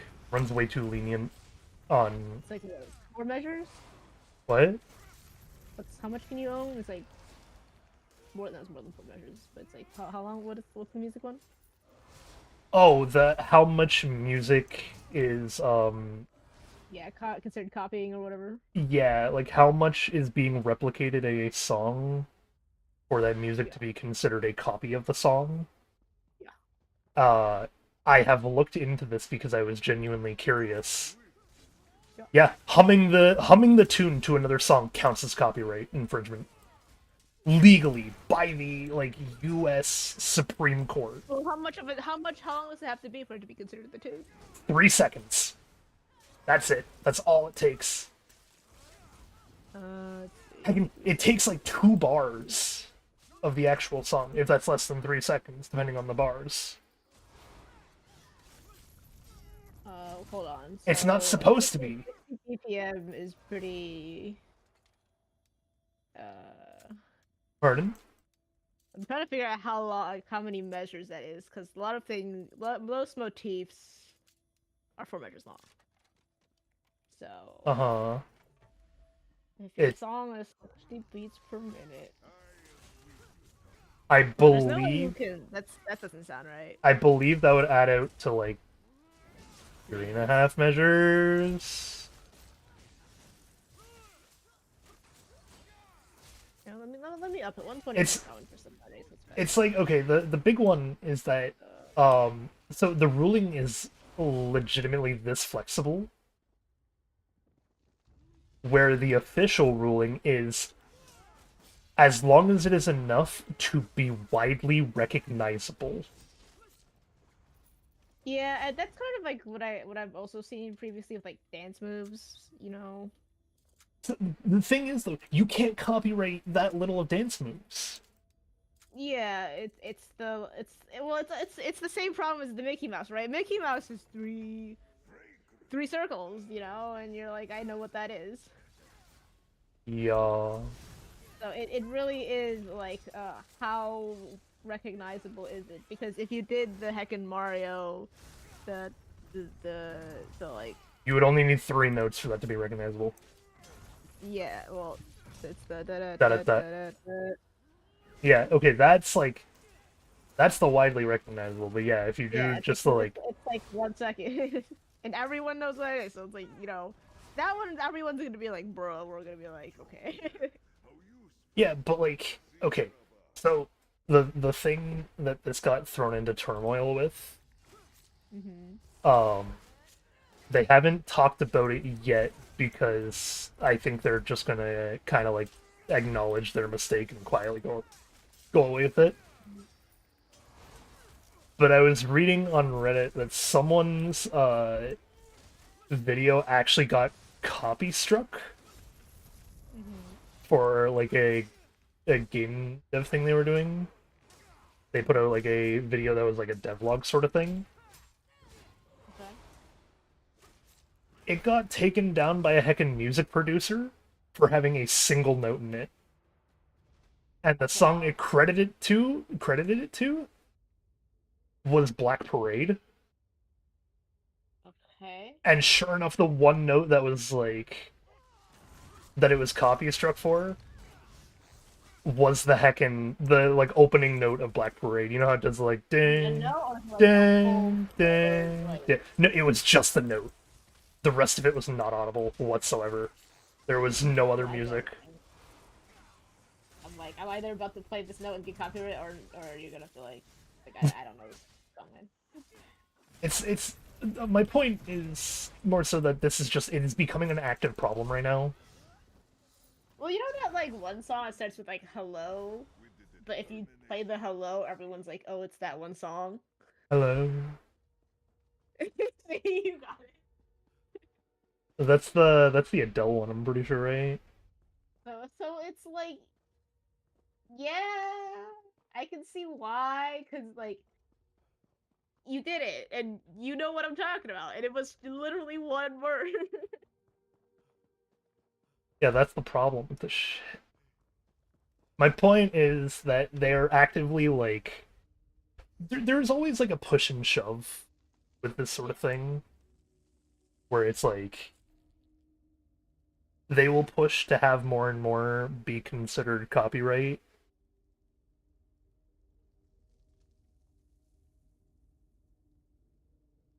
Oh, I see. Enchantments just shield still falls under durability. Gotcha. Um, but I think the bigger one is just that we are in a time right now where they are doing the big push again of like, see how long we can get away with copy striking people before someone notices. And it's more and more companies doing it, and it's really fucking annoying. I see. Yeah. And that is what's like actively driving me insane right now. But that's why I wanted to know like what is considered ownership of a scientific study? And like how much work do you need to do before you are considered credit worthy? Because I'm like I feel like we should be holding people to the same standard as that. So the way authors on a paper usually work is that obviously there was the person who put in all the work, like talked with their advisor or whoever they're like under, and then unless they're the head of the department or whatever the heck. But anyway, usually it's like someone underneath because they have time to actually do research. Uh-huh. Is at the very front, and then anyone they worked with that helped gather data, fix problems in their code or whatever, come next. And then like it's from most to least contribution, and then whoever like helped them advise or oversee or like gave them the idea to like start the research in the first place goes at the very end. Uh-huh. Yeah, that's like the tier list. That's how those work. Okay, so I feel like the standard we need to be held to then is like author or co-author only for striking a damn video, man. The problem is that like you have a paper, yeah, there's not like if you try to steal the paper, everyone's just gonna point at the old paper and be like, someone did this already. You can't publish this. Someone already Uh-huh. did. And it's a lot harder to do that because if you have like Okay, obviously so if it's a new bug, it's a new bug. But if you want to do the same thing on a different bug, totally fine. If you want to do the same thing on but like if you want to do the same process someone did on like a different bug, it's fine. Do it. Like there's not much you can do to copy except for literally do exactly the same thing. but If you is do literally someone's experiment just to be like they did it good, that's fine. You can confirm that what they did was good science. but see, that's what I'm saying, is that that's allowed. That is a that is a thing that is considered okay. But God forbid you hum the Mario tune and Nintendo's coming for your ass. It's honestly a like the Is it- approach you take, right? Because science is very collaboration. We are here for knowledge. But like And- art should be here for collaboration too. But there's money. Okay, here's the other big difference. You cannot monetize science so easily. Oh, that's not true. British Museum exists. Hmm? The British Museum still exists. That's different though. No, it's not. They monetize stealing science, in fact.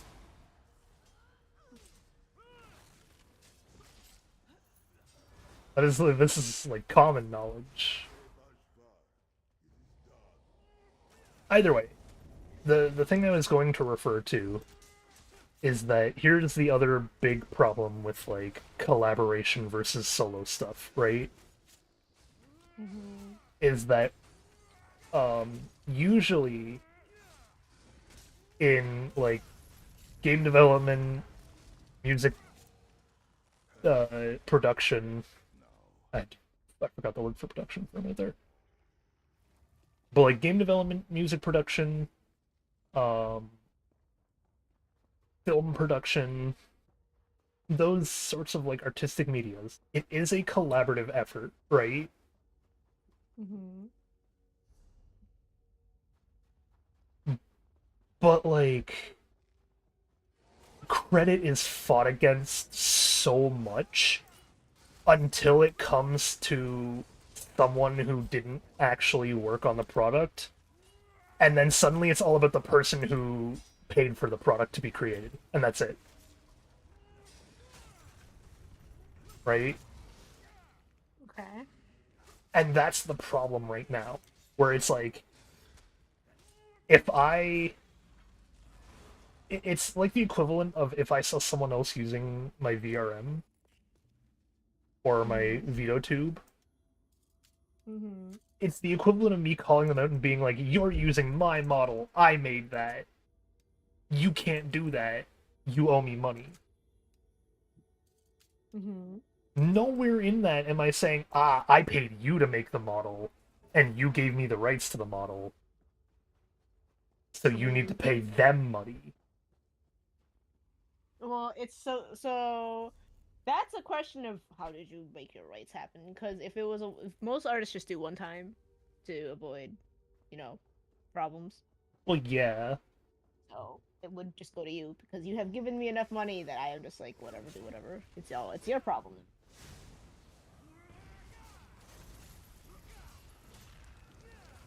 your problem to go after people, yada yada, all that. But then I could at the very least, like, do the different equivalents instead of being like, hey, that's my model, I got it made. If you really want something like it, go commission this person, they made it. Mm-hmm. Right? Yeah. But, like, it took me a good 4.5 hours to find who the prop master was for Pirates of the Caribbean. Mm-hmm. And then it took me another 3 hours after that to figure out who actually made Jack Sparrow's rubber hat. Mm-hmm. I think that is way too much effort for so little credit of something. Because, like, That's a movie industry problem. it's an everything industry problem. It's in the music industry too. I'm like, I'm like, you're learning how the world is unfair. Uh-huh. Yeah. Why can't I call it out for being unfair? I'm just like, I don't know. I'm jaded. What does that mean? I've seen it all. I Yeah. I think it is one of those things where even when I see it all, I am not the type of person to try to take it lying down. I get annoyed at it again and again very easily. And so whenever it comes up in my mind, I'm just like, I'm annoyed at this thing and how the world is still unfair like this. It's good. I know it's good, but it's annoying that more people aren't like it. Like, okay, one of the better things I saw was, Those are the items I seek. here, take your items and take your thing, and is that a dungeon complete? What do you mean dungeon's not completed? Oh, I got new axes? New two-handed axe. See this thing? Ooh, that's not a bad axe. This is like the Thor axe, Oh yeah. but two-handed. Um, One of the better pieces of credit work I saw was absolutely Jay Schlatt and doing his Christmas album video. Mm-hmm. Because it's like on every single song, he lists every single person who, like, actually helped him make this music. Mm-hmm. And then he also made a video on top of it talking about who he had help him make the music. Right? And so it's like, if you want to go and be like, who did Jay Schlatt get help from to make a Christmas album? It's not hard to find. It's very easily common knowledge. But, like, the best possible credits we have in... Sorry, I'm trying to figure out what I need for this dungeon?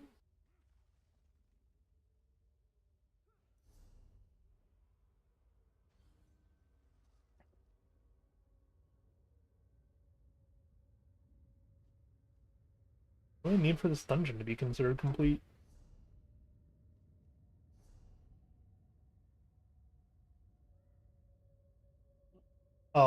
The best possible credits we have in that sort of media right now is literally acting, and that's it. Because it's like, yeah, we have the actor that played the role, and we have the role they played. And it's like, yeah, okay, for who played a character, that's all you need. Well, what about I guess it's like different. It's been split differently, right? What do you mean? Who wrote the thing? Who did their makeup? Who made their costume? Who like directed the choreography? You know, all But that see, makes one character. when you actually have those names in there, it's fine. It's the one that really gets me in, like, movies and stuff, the big one that they'll do, is they'll heckin' have, like, these 5 people worked on props, Like the desert sands. right? And unless you go find those people and then find, even if they have a portfolio, because sometimes the industry is as unfair as to say that you can't have a portfolio now, which is stupid. because people will make you sign NDAs for literally anything these days. Mm-hmm.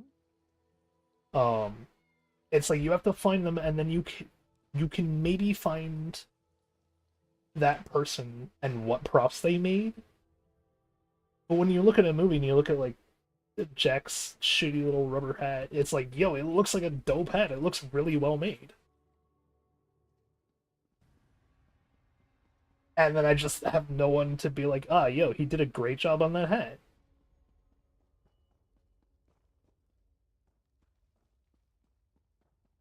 I just watched those enemies spawn in. I'm going to ignore it.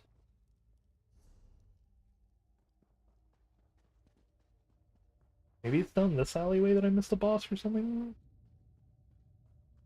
Oh. There's a chest there. Yeah, my point is we need to credit people better. We need to credit people better, and then we need to not, you know,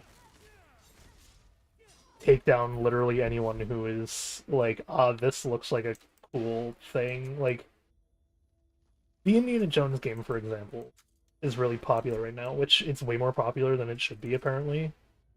I imagine all the people who don't play video games are coming out being like, ooh, there's a game for this movie I really liked when I was a kid. Yeah, but it's like we're hearing things on reviews that are blatant lies. Like, Poe played it last night, and Poe, in comparison to us, has a supercomputer, right? Does he? Yeah, he has a really good computer, because he kind of needs it to run all of his effects and everything. With his model, yeah, and all his particle effects. Yeah, plus he's then playing a game on top of it and everything. Yeah. And he is using, like, the same computer. I think it's just a different processor that does it. Yeah.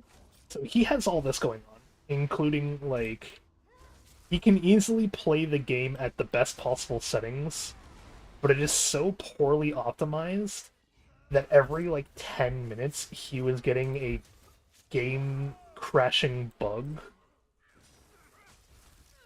that would then drop his frames to, like, 5%. And then there's a bunch of reviews being like, this is probably the best optimized ray tracing game out there. I mean, we're also in the age of, like, you know, paid reviews and all that. So. Cyberpunk 2077 exists. It's not the best ray tracing game out there right now. They don't know that. What? They probably don't know that. Okay, then how about this one, which is a blatant lie? If you're okay with dealing with 30 FPS, you can play this game on Steam Deck. Oh no. Steam Deck can't run anything ray tracing required. It cannot ray trace. Well, what does it do? Is it just not run it? No, it just wouldn't, because it's required by heckin' the game's minimum specs say that ray tracing is required. Mm-hmm. And it's true. You cannot turn off ray tracing. Mm-hmm. And so, yeah, Steam Deck just couldn't run it. It wouldn't be supported.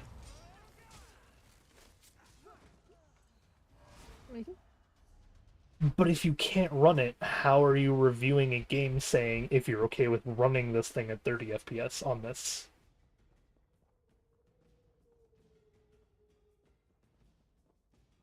Well, do you think it's a paid review, or do you think they're just...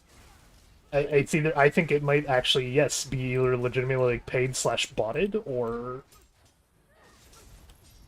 the person is just that stupid. Or maybe they modded their Steam Deck to have better internals than the normal Steam Deck has. But that's like saying, yeah, my Switch can run Mario multiplayer right now. It's like, technically, I guess, if you put in a ton of extra effort and pay for extra parts. But natively, my Switch is not going to let me go into Mario Odyssey and start playing with 5 people on a hide-and-seek game mode.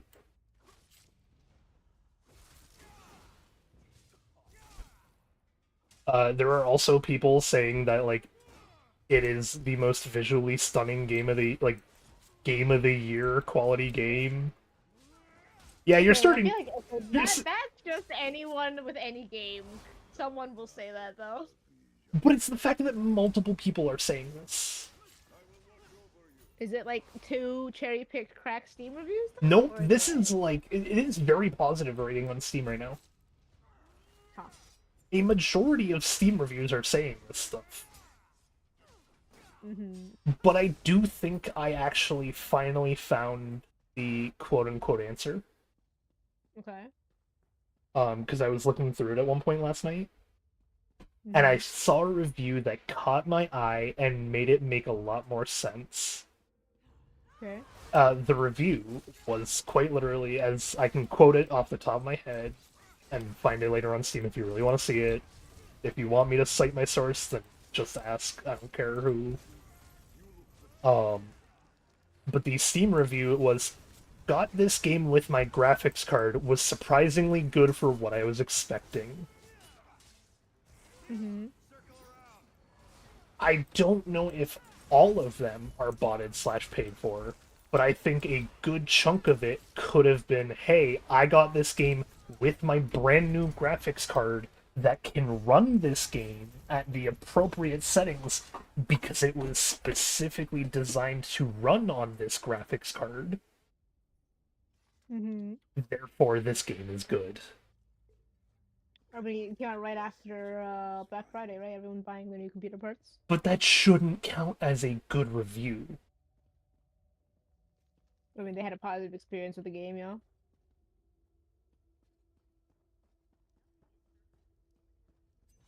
That's all that matters, you know. I guess, but you can't really say it's the most visually stunning game on this one specific graphics card and exclude the on this one specific graphics card.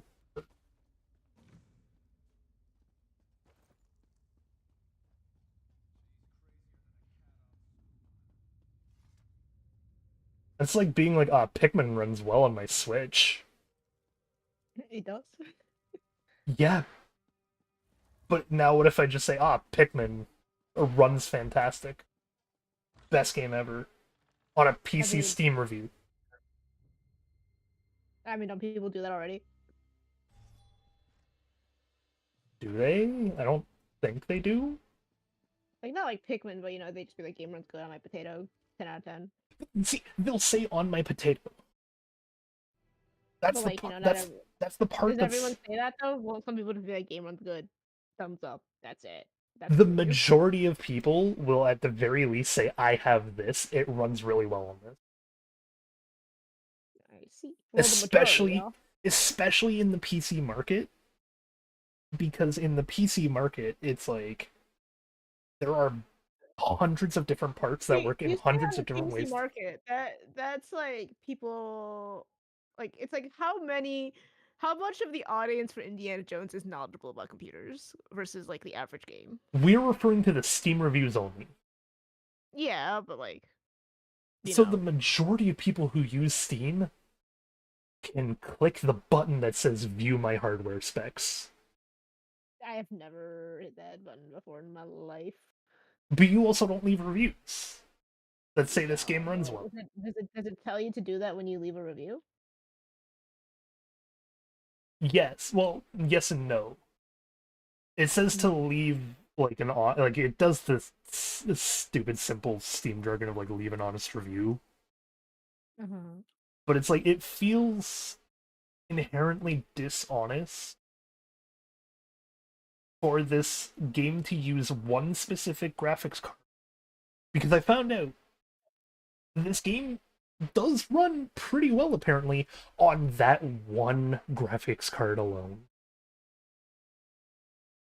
and it's the recommended graphics card. That is the only graphics card so far I've heard of that actually runs Indiana Jones well according to like common consensus.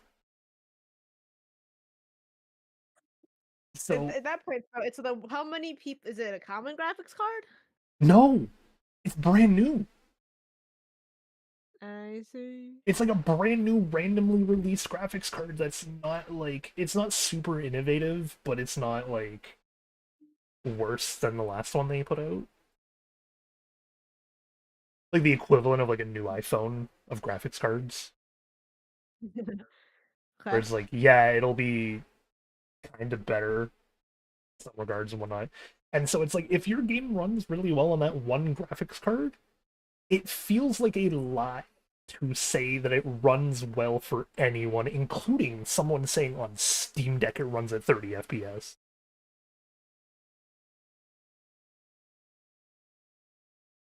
And it's because not everyone's going to have that random new graphics card, or that one random graphics card that the game was designed to run on.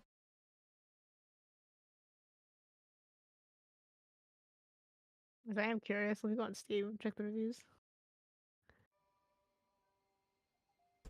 Indiana Jones and the Great Circle. Okay. I might be able to get 50,000 gold real quick. An ESO. Easiest 50k. Okay, first one because it's Indiana Jones. Got game for free from purchase of a new computer. Yep, and I probably had that graphics card. Yep. Now read all the ones that don't have that still. The game recommended for Indiana Jones fan. Okay, what is the sorted by? Okay, most helpful.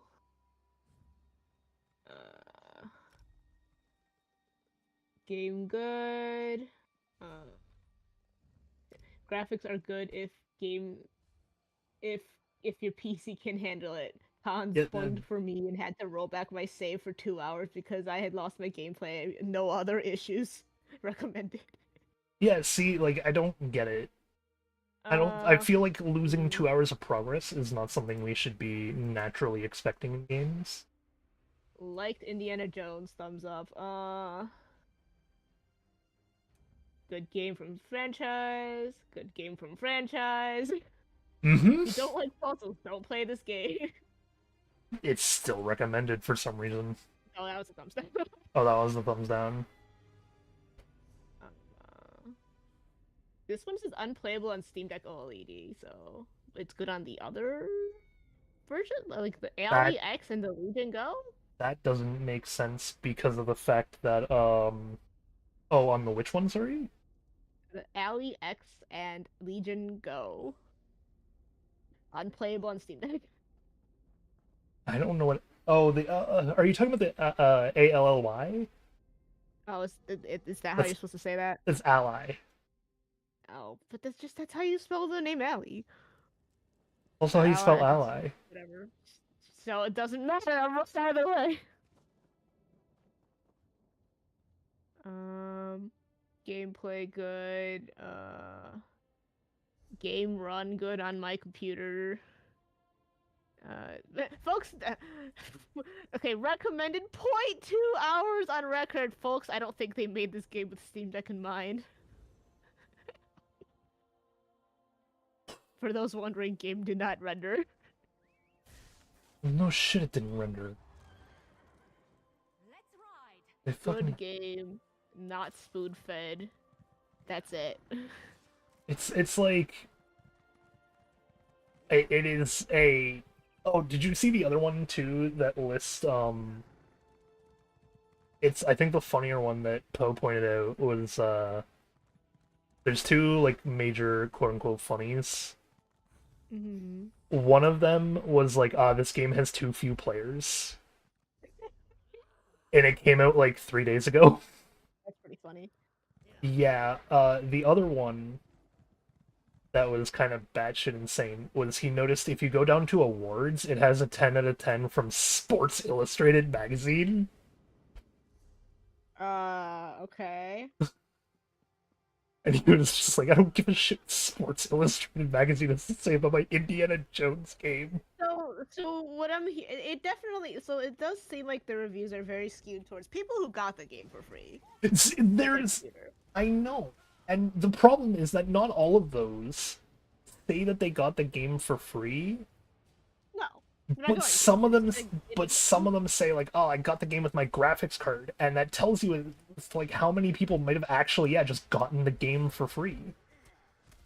Yeah, I mean, not every review will have good information. Literally, one of them is just the heckin' dun recommended, like, you know.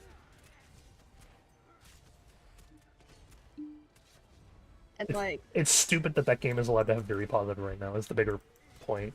Because with that thing, here's the other problem. So that thing is a very positive review right now, right? yeah.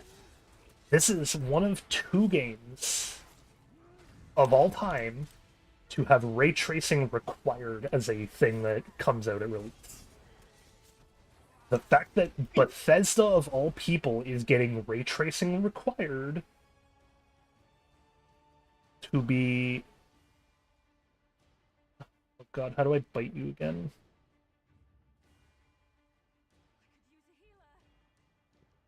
Oh, is it because I'm in combat? It is.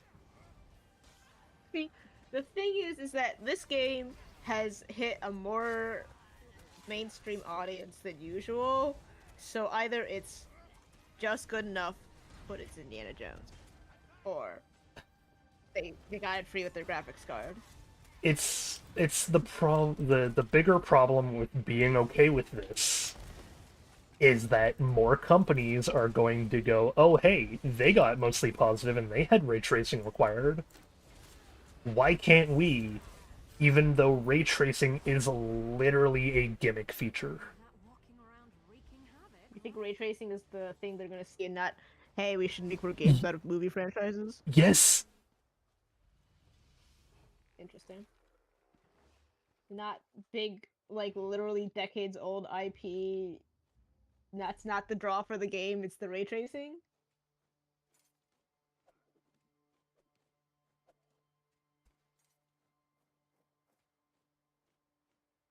Because that's what I'm getting out of these reviews. It's everyone being like, Indiana Jones.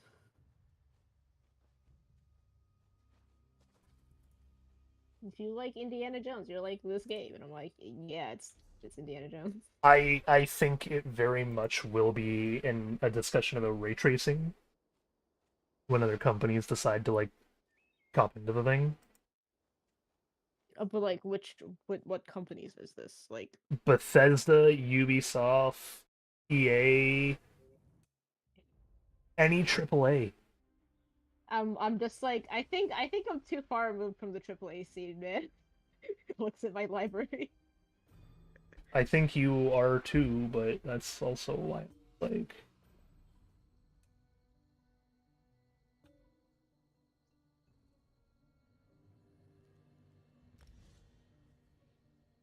Like, the only AAA games I play are Nintendo, and they do their thing. yeah, but I'm like, the problem is even suggesting that people can be okay with this is a slippery slope. But also, this only applies to PC, right? Like, what about all those games that they make for the PS5 that they also put on Steam? Like, It's ray tracing required on all platforms. and can the PS5 handle ray tracing? PS5 can, Xbox Series like SX or whatever it is. I don't think can handle it well, but it can handle it. So it's like enough for it to say it's quote unquote working.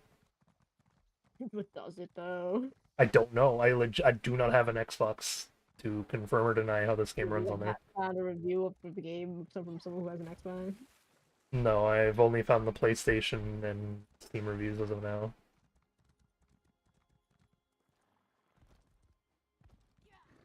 I'm trying to figure out how to get to this person who wants me to bite them to double check that I can bite them. Because I have, like, every character is a vampire, but a bunch of them had their skills reset, Oh, and it's a skill to be able to bite other people. interesting. The way it works is you become a vampire, you get the skill, and the skill lets you bite people once a week and turn them into a vampire. How do you bite your own characters though? If like you have to be logged in as them. What? You just have someone else bite you. I see. You It's do a- the chain. Yeah, you basically have to spread it.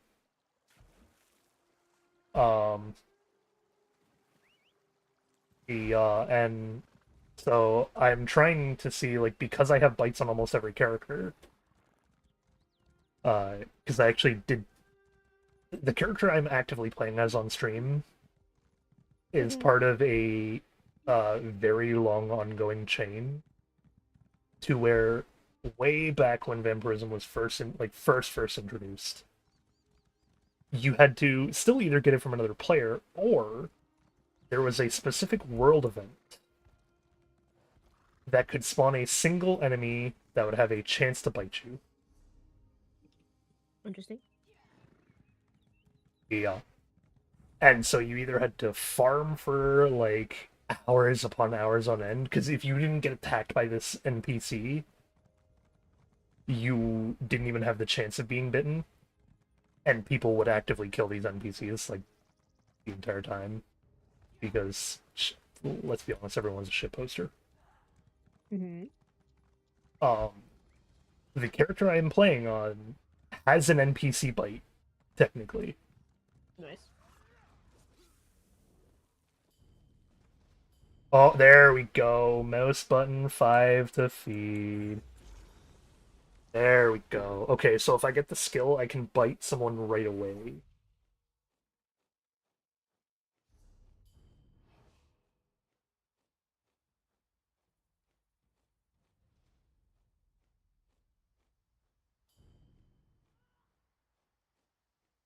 So what does ray tracing like actually do?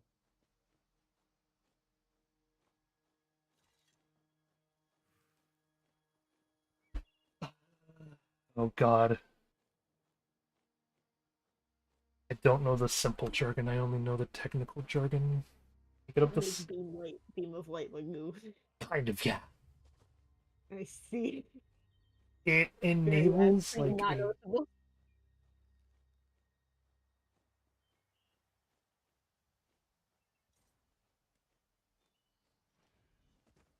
I have to invite you to trade? Does he not know how to initiate a trade? No one offering 50k, man.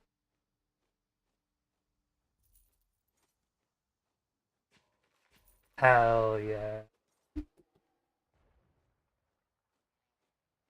I just got 50,000 gold for biting a dude. He paid you to be bitten. Yes, he did. Nice. It's a legitimate thing people actually like want to have fun with, Oh, and yeah. so I can 100% see it. If it's a rare thing, it's not easily It is. attainable. There's It is some money indeed in there. a semi-rare thing, especially with like the whole thing being reliant on the player base. Yeah. It's like it is as rare as the amount of player base that has said thing at the moment. Yep. So what does it give you besides the weakness to fire? It gives you a whole skill line. There's actual benefits and drawbacks. Mm-hmm. Okay, hang on. You're asking me to do too many things because you also want to know the ray tracing stuff. But you told me they make light like Google, and I'm not gonna. Like, yeah, but there's more to it than that.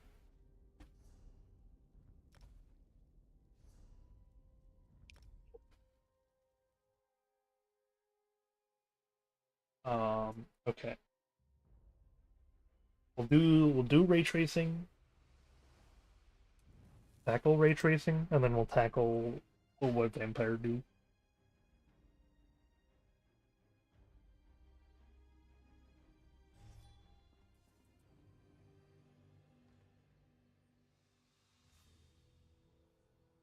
Ray tracing, simply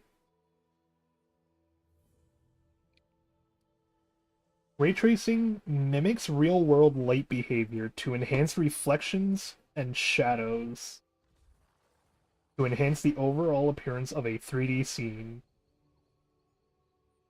Okay. But it's not creating noticeable. a more vibrant and realistic thing. It's like in Indiana Jones, not really, honestly.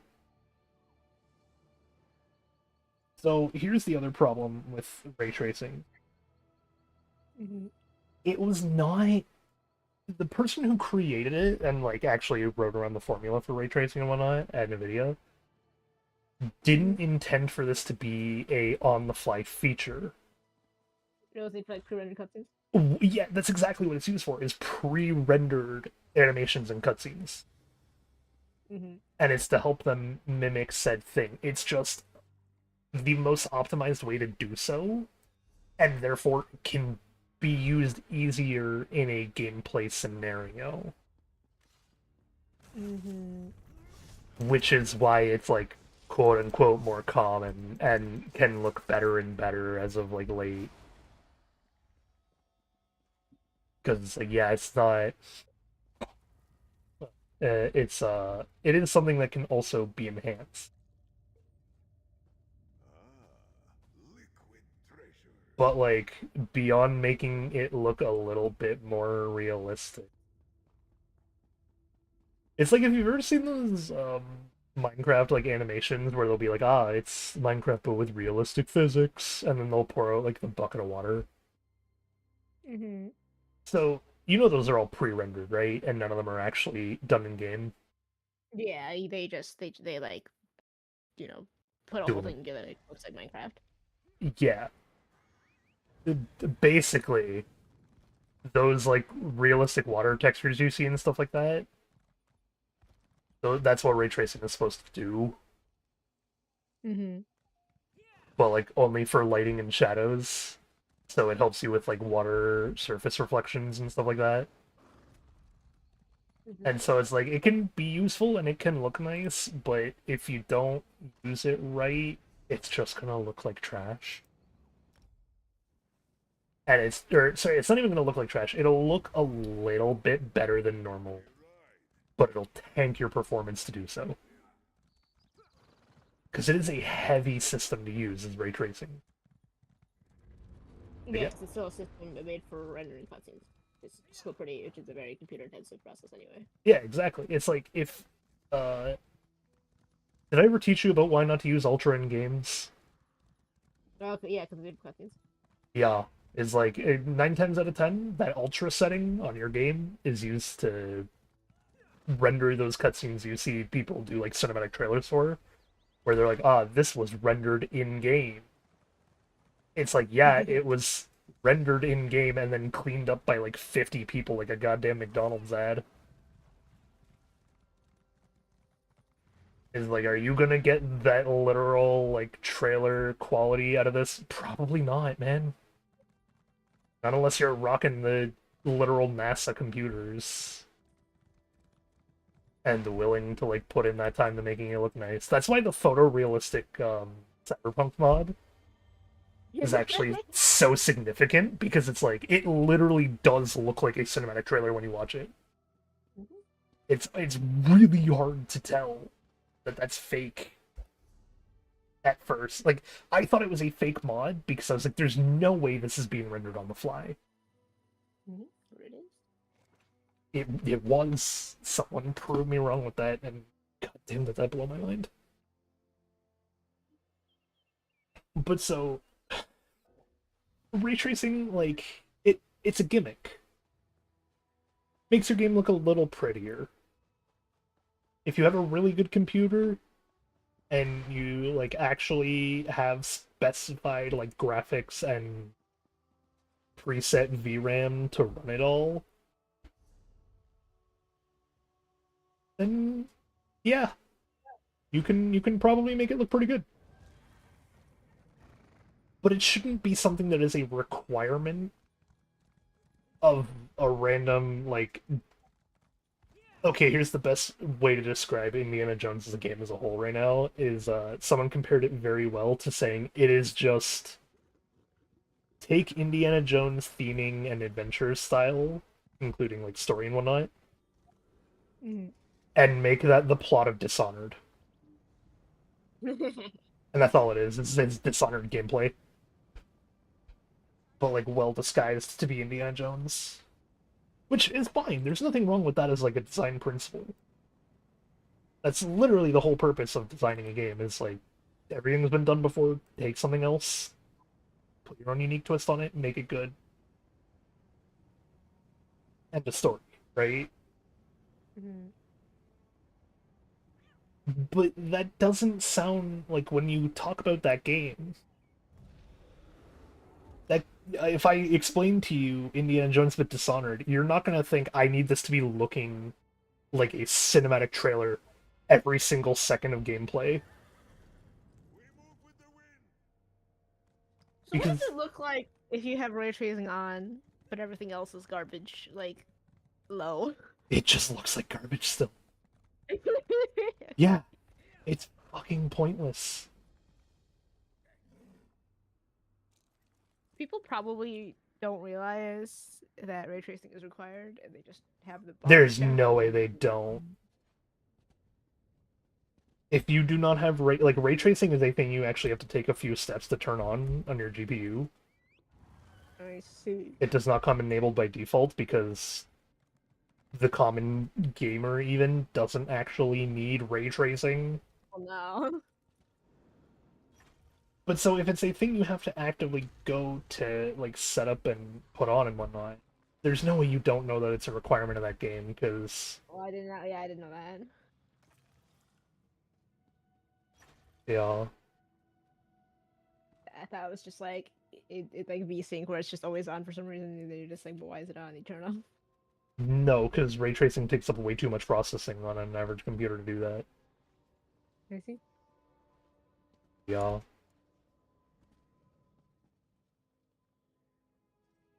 You want to know a good equivalency of rendering power, actually? Mm-hmm. Rendering something with ray tracing on is like rendering your animations in Krita. Like your specific ones, your like 2K by 2K animations that you do every so often. Uh-huh. Take the processing power needed to render that thing, Uh-huh. and then make that for every image on screen, but you cache some of the images so it doesn't look as bad in certain specific scenarios.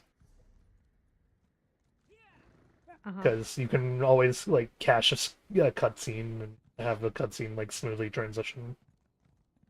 People fake that shit all the time. Uh-huh. Yeah. That is what ray tracing will do to your computer for processing. I see. Yeah. It's not great. It's not necessary. It's like even you admit later where it's like, do you have to draw in the heckin' 2K by 2K canvas for every frame of the animation? No. In fact, when you finish rendering it, you then usually optimize it to be a smaller canvas size anyway. Well, Discord literally won't take it otherwise. What? Discord literally won't take it otherwise. Yeah, but it's like, now imagine if Discord forced you to take it to post it. That's what Indiana Jones is doing right now. But imagine if Twitter like required your images to be in HD. That's literally what Indiana Jones is doing. But I can promise you, because ray tracing is the new big gimmick where it's like, it is a flex to have ray tracing on, and it is a flex to have ray tracing in your games in general. Yeah, I think that's the problem. Is that like it's become like this is not a new thing. That ray tracing is like the gamer thing to have in your AAA game. But I'm just like, I don't know. No, I it's don't not. really care because I don't play those anyway. I know it's not a new thing by any means that it's like in games. What's new is the new trend of making it required. Well, is it a trend or is it just this one? And here we are. There is two of them now. Okay, what's the other one? I don't remember what the first one is off the top of my head. I'm sure you can find it really easily. Yeah, but I'm in the middle of trying to run and find a public dungeon. Okay. I will look it up soon. The bigger problem with this like new quote unquote growing trend is the fact that it's now influenced by Bethesda, a AAA company that is notorious for like, well, they're notorious for being buggy as all hell, but I was like, that's that. in terms of, but the people who like invest in them don't always see it that way. Right? Money, it's all that matters, right? Like okay, here's the better way to put it. Investors always see the wrong shit, right? Oh yeah. So what happens when investors see ray tracing required and very positive together? I would love to fund your game, but you gotta make ray tracing a requirement. So it's the thing where at some point people will just be like, this is no like they're just gonna like look at Overwatch 2 and be like, nah man. You know? Which I don't know if that actually I don't think that happened, right? Are you talking about players or like Yeah, players.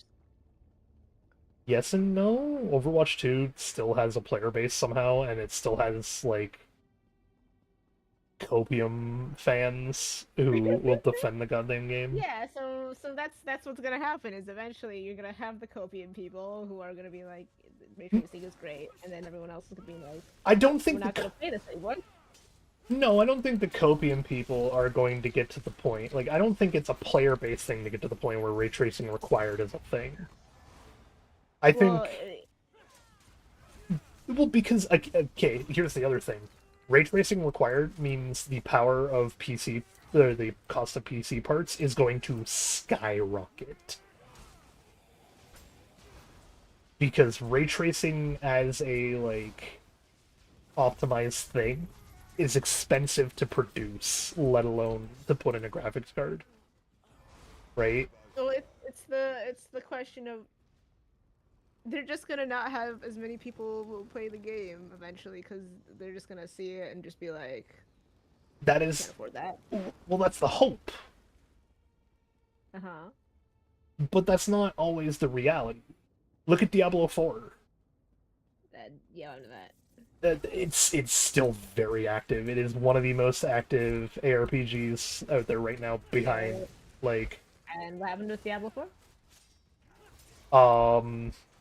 Stealing from employees, neglecting benefits, sexual workplace harassment, pay-to-win levels that are, like, so ridiculous. You're paying... Like, they want you to pay $1,000 to... have a fucking, like, book in the game that is just a cosmetic or a piece of armor. Yeah, that sounds like a meme, though. It sounds like a meme, but it actually did get that bad. Did get that bad. It's still that bad. I don't know how bad the game actively is in terms of, like, that whole stuff, but the workplace sexual harassment was swept under the rug. Literally nothing came of that one. Didn't Blizzard have that whole thing too? Well, that is Blizzard, it is Diablo people. Oh, it is Blizzard. Okay, well then there you go. Yeah, they're also the Overwatch people, in fact. Yeah. People still play and defend Overwatch. I'm like, you've seen America, right?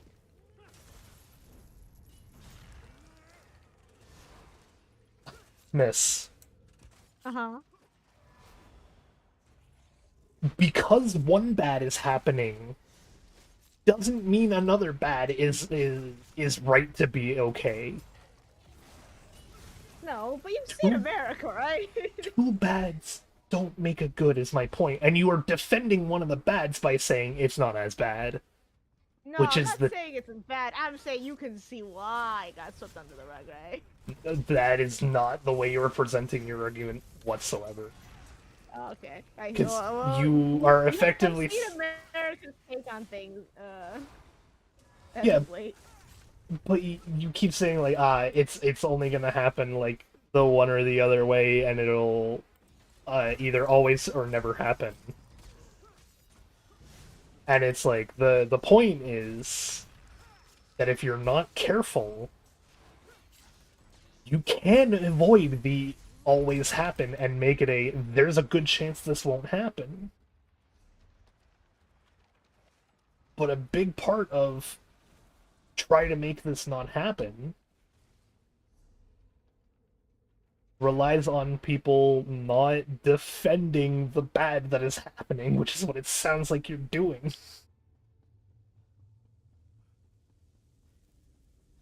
Does that make sense? It's smoking. My critical thinking is not activating right now. If the game got mixed reviews on Steam, there would be a Mhm. much better chance that ray tracing would not be a requirement for a lot of games coming up in the future. How long has this game been out for again? 3 days.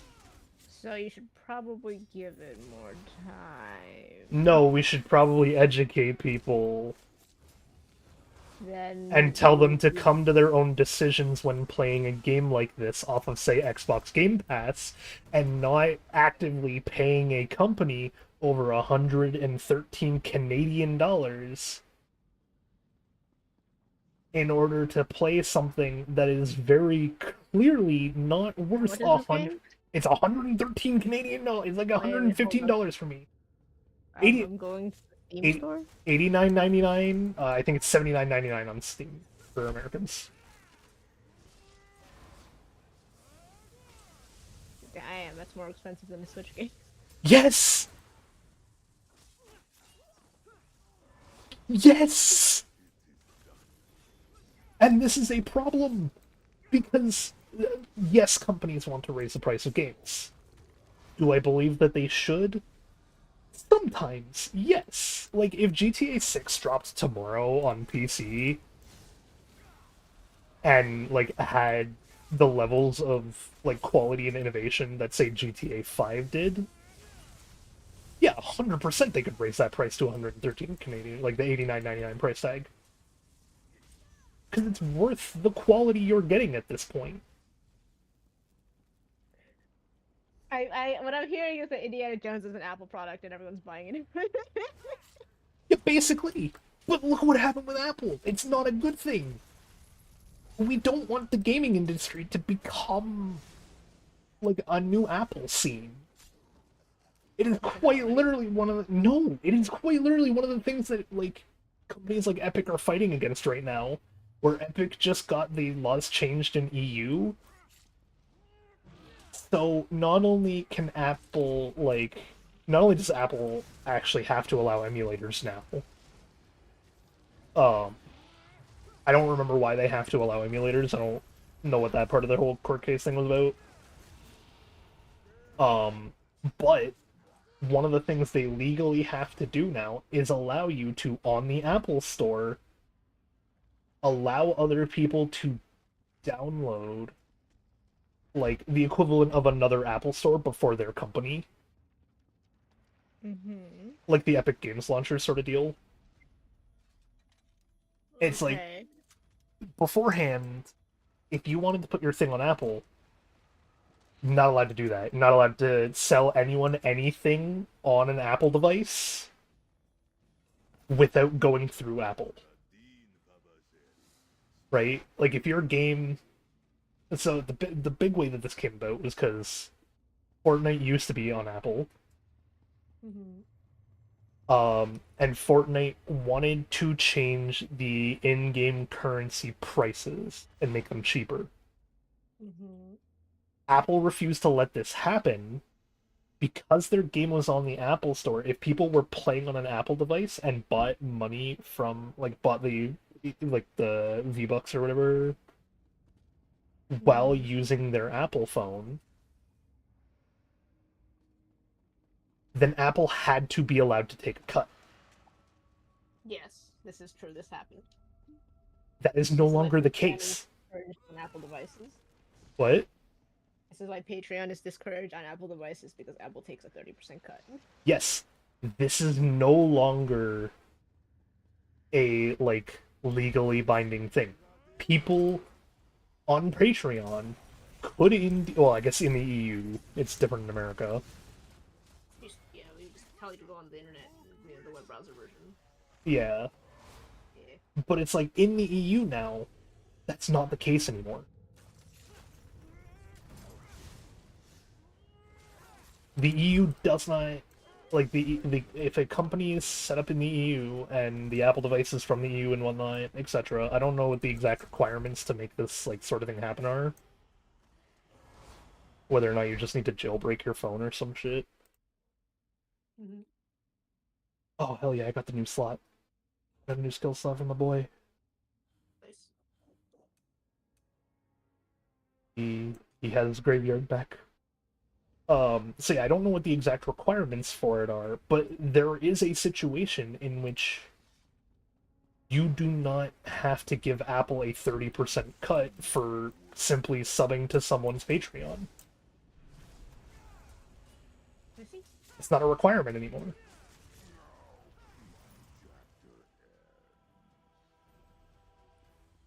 I guess it's not a requirement in those specific circumstances or whatever, because again, I will say I don't know enough about like what actually happened in the whole legal jargon behind it and everything. Mm-hmm. But this is a thing that got changed within the past 4 years. Mm-hmm. This is an active fight that was happening because of the game development sphere. Right? Using the other logic, then, is a dangerous line of thought because it means that we wouldn't have cases like this where Apple can't charge the 30% extra. If you just, like, gave up and were like, ah, it's gonna happen anyway.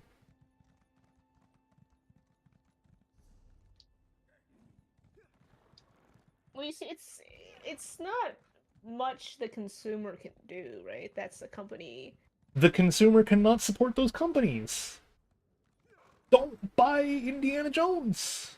No, we're talking about like the Fortnite one, you know. Yes, but the only reason Fortnite would have even gone through with that is because just the investors were adamant about like it's not exactly the investors, but it's like there are higher ups who had to look at customers and be like, no, customers would react to this negatively. It'll probably be worth it if we fight it because we'll gain a lot of repertoire in the court of public opinion.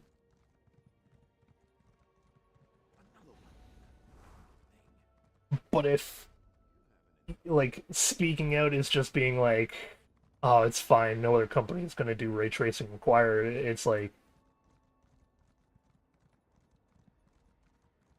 that company won't value that opinion as much as someone being like, I'm not going to support someone who forces me to do ray tracing.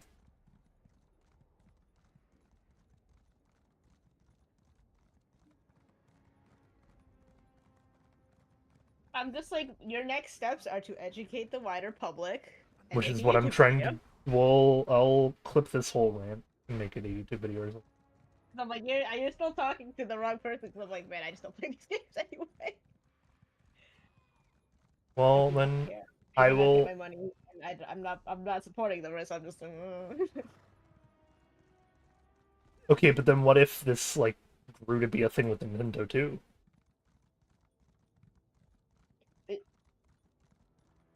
Not necessarily the ray tracing thing, but there are other elements of it that could be a thing. Is my point. Uh-huh. I can make you care via other things because I'm I like, will need an example, sir. okay.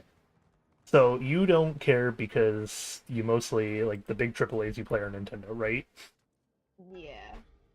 What Like, I'm not one of to try to get the latest PC to play my super hyper realistic game on the best graphics. Like, that does not appeal to me. Georgette, how useful. Okay. So, what if, however, because of like, I'm trying to think of a decent like random example that doesn't actually throw shade because I just try not to, but I guess I could. Okay, what if, for whatever reason, Nintendo decided that more like single player games getting the online aspect was more appealing to developers, Okay. even though it doesn't have any online functionality. But that because of this, even like your new Mario and Luigi Brotherhood forced you to have the Nintendo Online subscription to be allowed to actively play the game, even though you already bought it.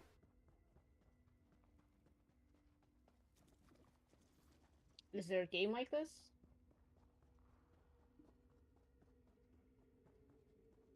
No, because we fought against it. What did they try to pull it on? Not Nintendo. But, Oh, right. Yes, something, something, right. what? Didn't PlayStation try to pull this on something? Yes, so did Xbox at one point too, actually. And in fact, Xbox was going to launch with like a whole feature of like, ah, yeah, to use your Xbox, you have to be online. Mm-hmm.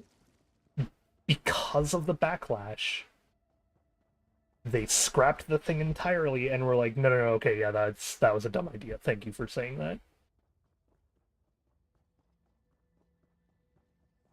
But now, what if you just went, it's okay, I don't care as much. And now Xbox went ahead with doing that, and as a result, Nintendo was like, oh, investors look really good on this online only thing. Does Nintendo have investors? Yes, Okay. every company has investors. Every one of them.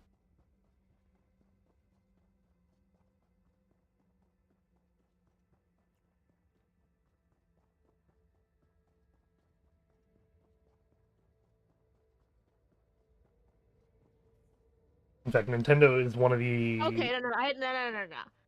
I have a relevant one.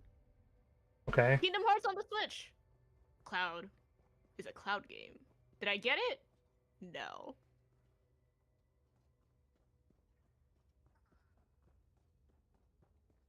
Like, there's your answer. I just don't do it. Okay. But now you would feel more heavily if it was a game you liked, Yeah.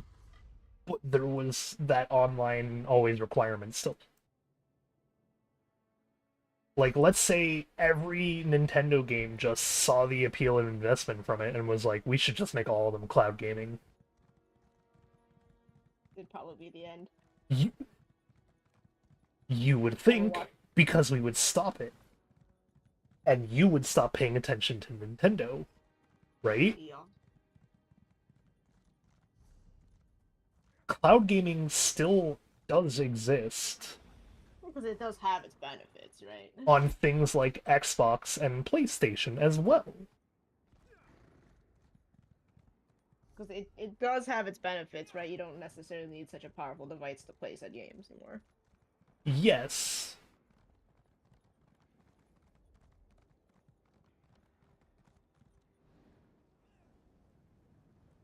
So hence ray tracing does technically make your game look prettier. But you still shouldn't be defending it as a reason to price a game at $100 and make it a norm, is my point. Are people saying that though, or are they just saying game good? Okay, people are just saying game good, yes, but if enough people just say game good, when it comes down to those board meetings and investors will only look at what they think is good. At what they think is the reasoning behind it. Right? Mm-hmm. Unless you, like, actively explain why a game is good and what you, like, genuinely enjoyed about it, what you really didn't like about it,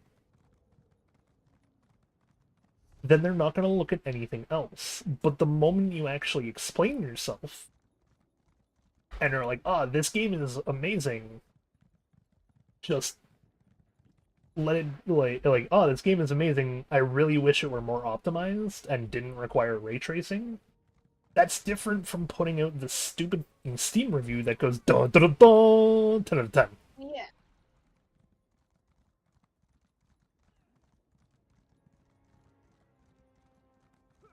It's the there's a little bit of everyone, right? So it's the like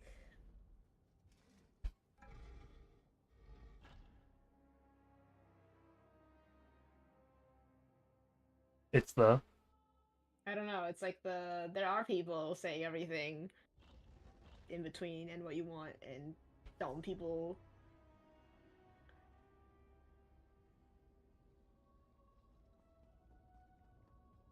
Reviews have never been, I mean, at least in like my opinion, reviews have never been Like, a single review is never meant to be taken at face value anyway? There's always a larger picture behind it.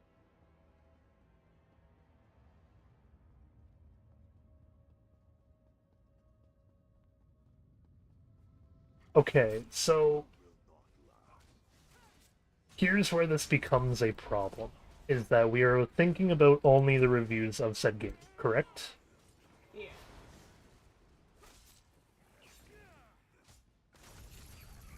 Now, the big difference is, what if you were required to disclose whether or not you had gotten the game for free with a graphics card, even?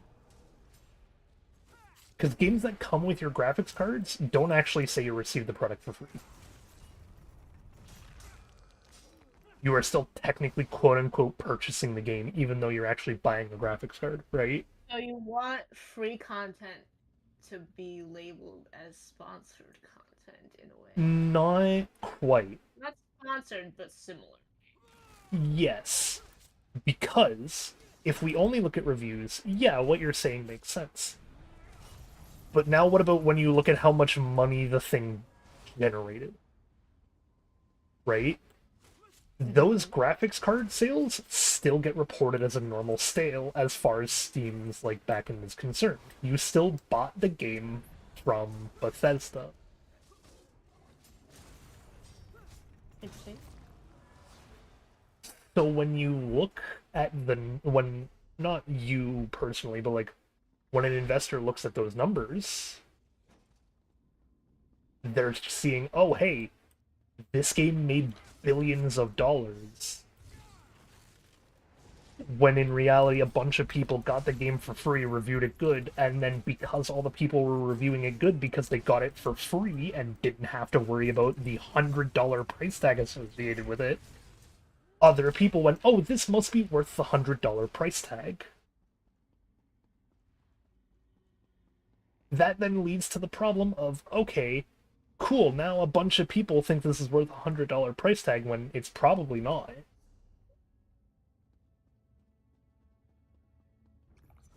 But because they got it for that $100 price tag, companies think that that game is valued at $100 and that it should be either valued the same or higher for every subsequent game afterwards.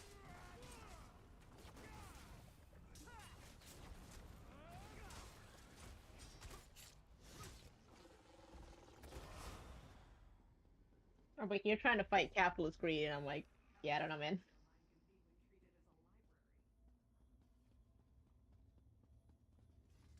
It is just annoying as to how much you don't agree with me because there is a norm. I'm like, I don't buy the game. I don't I'm just like, I've done my capitalist part. So, but what if you got Mario and Luigi for like $100? The one that you are currently playing, Brothership, would you value that game at $100? So if they started raising their price to $100, and you got the $100 game and got Mario and Luigi Brothership, would you complain about the price tag? And the content you are getting for the value?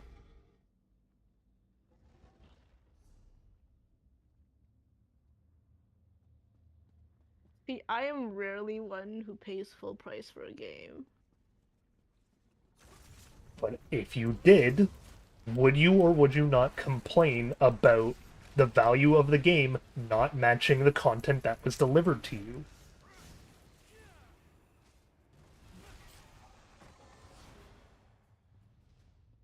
It's like I guess I would, but Nintendo is better about pricing than the other companies are, and we know Ubisoft has been getting predatory about their prices anyway. But then that's even more reason for you to speak up when it does happen, even to another game, is my point. I'm not gonna buy Indiana Jones. Because I'm not even gonna fucking give it the effort of playing it on Game Pass. But I am still going to complain that the content that has been given to a consumer is not that of a $100 standard. see, this is a difference in community, right? Because you're a game developer, you understand and you care, Uh-huh. and you advocate way more than I do. Uh-huh. So I'm just like, You want me to give it as to a you in your consumer, community terms? and as a consumer, I have done my part. Right? I'm not a game journalist. I'm not a game. It's like I have done my thing, and I will do my thing for the artists, as I do. Okay, what if tomorrow you saw 4 artists all working together? Like, they're part of, like, a studio. Like, Cinti Studios, the people I get my 3D models from. Yeah. Right? Let's say they're making, like, the 2D icon sets that they do still. Mm-hmm. And tomorrow they decide that a pack of I'm doing mental math on your stickers for a second. Okay. You trying to say what if they tried to outrageously price their product? Yes. I'm like, that's where the market comes in, and you have many other options, more reasonably priced. But if now, say, 2 people were given those Cinti things for free, I'm not going to keep using Cinti because they're actually a really good studio for this. I know, and I like genuinely feel bad using them as an example because they're actually really good with it. The thing is, when an artist starts to get out of hand, they usually get called out, and we're all just like, bro. Okay, there you go. Perfect, thank you. Now, what if that artist gave 4 other people their art for free, didn't disclose it, and then those 4 other people started spreading the word, being like, no, this is 100% worth that value now?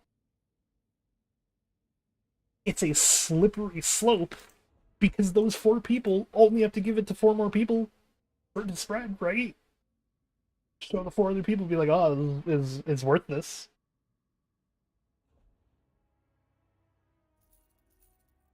And so yes, you guys have you guys are actually different.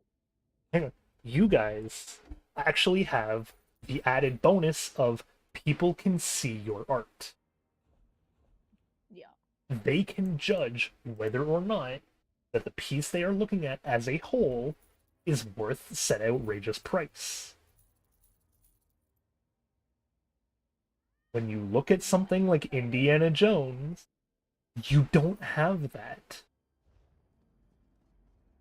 You have what other people say the game is like, and what other people spread about the game as your only means of determining how to purchase a thing.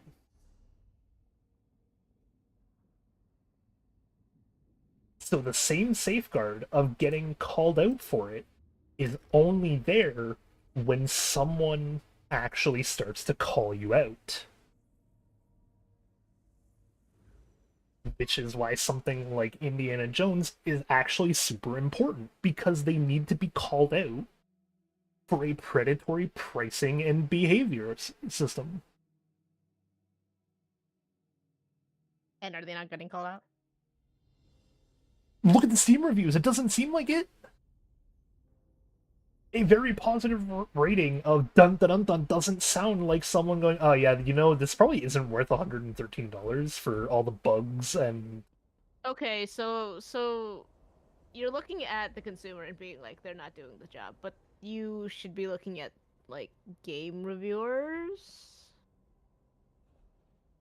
Which I then look at IGN's 9 out of 10 that mentions no flaws. Okay, so I'm just like, does anyone still trust IGN this debate? That's not the point, and you know it. Yeah, but like, you know. Don't use IGN. Picture it being literally anyone else.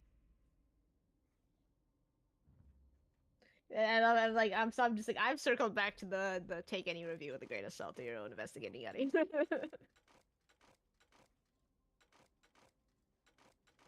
Yes, but the point is, you have to, like... You do have to really dig to find all this, like, performance problems, yes. Exactly! And that's not okay. And that shouldn't be the case. What is the Steam puts up the stupid high requirements on the recommended hardware, yeah? The what? The Steam hardware recommendations / requirements are they ridiculously high as they need to be? Actually, no. Ah, I see. Are you saying for like the required specs thing? Yeah. So no, this is something that I learned that I'm actually gonna have to start advocating more for as well. Mm-hmm. The perfect example is here's a great segue. New driving game for Pizza Rogue trailer dropped today. Mm-hmm. Go to the Steam wish list, or go to the Steam page, man. Look at its requirements. They make no sense. Sure, let's go. In fact, I can bring them up on stream and read them for you if you want. Okay, yeah, Okay, I'll do it for you. This is said driving game. I'm going to actively change these recommended and required or recommended and minimum spec things. The big one is that um, the problem with indie devs especially is that we don't actually have the same tools to QA test these sort of things. Mm-hmm. Bigger companies like Bethesda absolutely do. In fact, it is an entire branch of Bethesda is dedicated to QA testing, which means they know, or at least should know, how to do the thing of take a game, test it, see what its specs can run on at a bare minimum, and see what is like slowly start upping that bar, get to their recommended ones, right? Mm-hmm. And so it's like recommended for the driving game. I'm literally gonna take whatever I have, bump it up by like a grade or two, and then put that as a recommended, even though it's technically not. And the required ones are actually what's gonna be like the required to run it at a decent enough frame rate that the game doesn't look like utter trash. And that's gonna be when I figure out how to make it run on the Steam Deck properly. Because I am actively gonna be working. Mm-hmm. Right now, though, if you go to the system requirements, my minimum specs: operating system, Windows 10 or higher, processor, a decent one, I think, memory, 12 gigabytes of RAM. There should be a question mark there. Oh, I think it's because I can only put numbers, and I just put whatever my thing has. My Uh, bad. graphics card, one that can render pictures. Storage, 1 gigabyte available space. Additional notes: none of these specs are officially endorsed by Pizza Pub's Multidimensional Pizzeria or the Multiverse creators. Meaning, I haven't actually confirmed it. I go to recommended processor, one that can process a whole multiverse. Memory 99999999999 gigabytes of RAM. Graphics, I recommend one that can get 144 frames in this game. Storage, 1 gigabyte available. Additional notes, same as before. Steam let me put that up. Mm-hmm. I legitimately didn't think they were going to. Mm-hmm. I forgot to change it, in fact. Uh-huh. So it's like the actual like specs and testing are not strict whatsoever. Which is I guess fine in the sense that it's because of the indie dev scene, right? Like Yeah. this is the literal first thing I'm ever putting out under a gaming category on Steam. It's not expected that I am going to have like all the different hardware and software required in order to test every aspect of this game to figure out what its minimum and max specs are. Which is where the like whole thing gets lenient and lax. When a company like Bethesda starts saying, hey, ray tracing is required for your game now, you are taking away so much accessibility and not even like remotely indicating the fact that you know it might not need to be necessary. Like, ray tracing doesn't do that much when you're on the lower graphical settings anyway. So why force it if it's an optional thing to make pictures look nicer?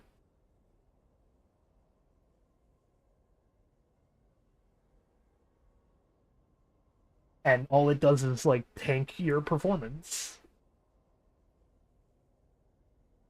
They're taking that and saying this is worth $100. And you may not want to call them out because you don't give a shit because you don't play these games. I'm like, yeah, I have done my part as the consumer in this area. That's my thing. But now if no one else calls them out, like in the artist area, like an artist gets called out, then they've just gotten away with making ray tracing required a more common thing.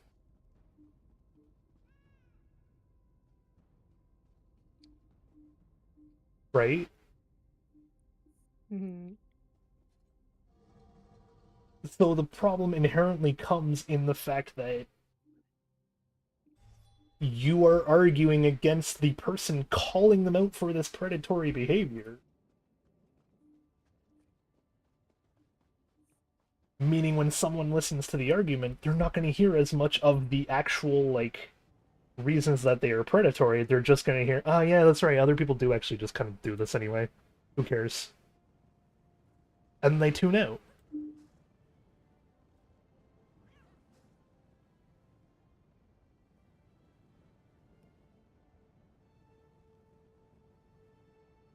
But now if that's the case, then why would I waste all that time and effort calling them out if I'm just going to get told that argument every time? Of someone else will do it anyways. Mm-hmm. Like, why? I'm saying, why should I make the argument as to why this isn't worth $100? And why should I not call out this very clearly predatory practice if the reoccurring argument is just going to be, someone, it'll inevitably happen with someone else or something like that anyways. Does that make sense? Uh-huh. So you see why I was arguing so hard for it? Uh-huh. Being a predatory practice? Uh-huh. Yeah.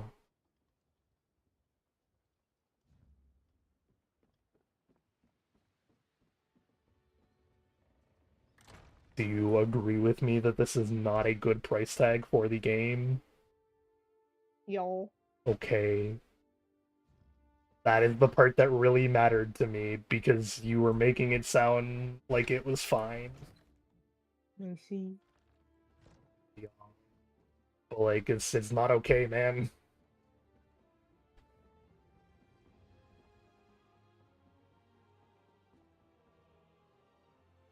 Companies can't just be like, yeah, this piece of shit's worth $100. And I know you're not gonna call them out.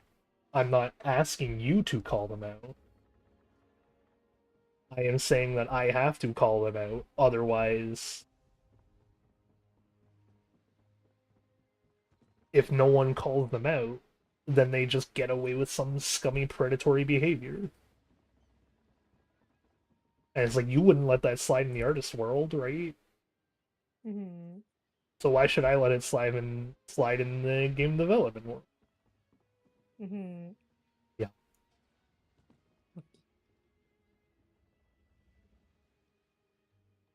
There's an ESO home that I really wish. ESO what? There's an ESO home that I really wish I was rich enough to afford when it came out. Oh yeah, the boat. I'm on the boat. Yep. I You can already have a house, man, and you had to fundraise that one. I can still view the boat. I know I'm saying if I'm rich enough when this thing goes for sale again. Uh-huh. Bet your ass will support some good developers for a house like this.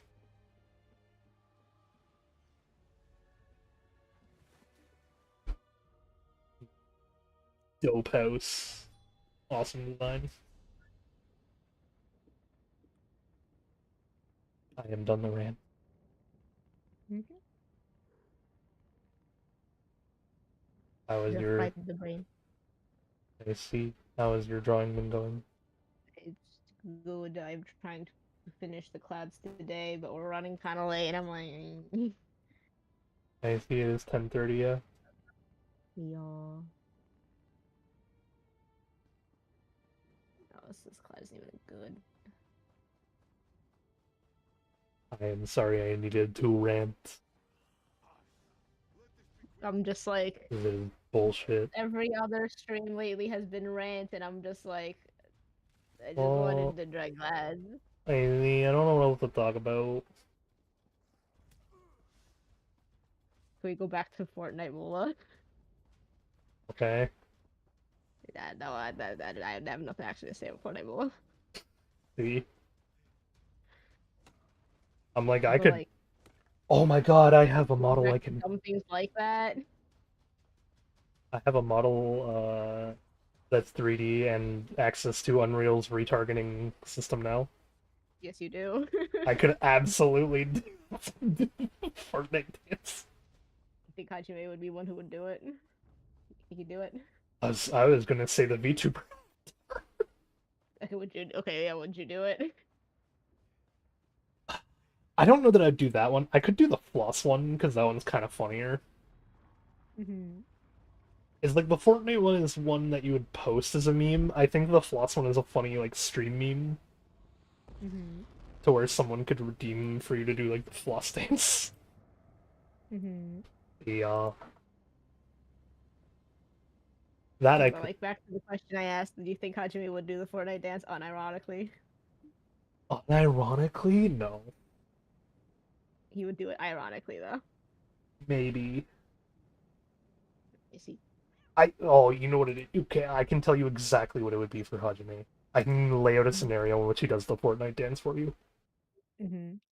To make a bit of extra money, he helps, like, um, be like a counselor slash chaperone at like a Boy Scouts camp. He is very camp counselor vibes if he did that on purpose. Well, no, okay, so it's like he does like the counseling to earn the money on the side, right? Mm-hmm. And it's one of those things where it's like he's trying to bond with that one person at the camp that like just doesn't get along with people normally, and he's trying to like force the bonding. Mm-hmm. So so he does the Fortnite dance as like a way to like either as a way to be like, hey, look what I can do, and then he does the Fortnite dance to the kid to make him laugh or smile or some shit. Or he like gets the kid to teach him the Fortnite dance because it's the kid's favorite dance or some shit like that. Those are the two scenarios that I can see Hajime doing in the Fortnite dance. Let's see. I can't picture as a Hajime as like an active like trend follower. No, but you think Nyx could trick him into being like, "Hey, you wanna try this thing?" I feel like if Nick, the problem with that one is that I can't see Nyx tricking him into doing a Fortnite dance. Like, she would just die from cringe if he ever did. Yeah, exactly. She would cringe just as much as literally everyone else watching Hajime do said Fortnite dance. So I think if anything, she would trick him into like, she could probably trick him into eating a couple shitty beans from Bean Roulette. Oh, that's just a fun group activity. No, but I mean, like, she could. I could see her like meticulously If she picking. actually gets the bad bean somehow, yeah. She like Oh, yeah. she like figures out a way to get the bad beans, or like, or like would actively Mind-blowing like bad bean.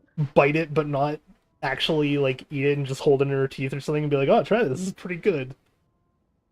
Knowing that the moment she tasted it, it was like a really shitty bean or something like that. Yeah. Like I could see her gaining the system in a funny way like that in order to give Hajime some really shitty like bean roulette beans.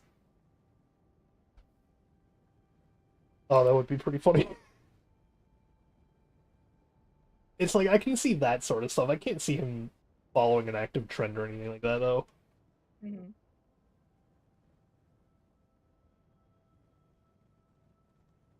Oh. Okay, I can name one more situation where the Fortnite dance is just as cringe, but he actually does do it unironically. Mm-hmm. Pizzeria puts out a poll as to like they give you three options for a like major promo that they want to do, Ah. where it's like and one of the promo options is just like, yeah, your delivery dude will do a funny dance for you whenever he delivers pizza. Mm-hmm. 4chan takes over the poll, wins that one, and that's just the first dance that Hajime thinks of, so he just does the dance unironically. I see. And he's like, I've seen kids doing this, it's a funny dance, right? It comes with your pizza. I see. Yeah. I am nodding, but you cannot see. Uh-huh. Well, I'm like, you wanted stupid conversation? Yeah, I am enjoying this. Amy? I cannot tell. I'm like, are we allowed to talk about the secret character or no? I'm like, technically there's two at the Not moment, not so... the bad one, the playable one. Yours? I have two technically, but yo. The small one of yours. Yeah. Okay, yes, I don't... I think it was more the fact that I wasn't really saying they were a playable character and just talking about them as a character before. I don't What know. a- I don't know. I don't remember what's supposed to be secret besides the evil man. Two people right now are secret. Uh-huh. Evil Man and the person Noah voice acts.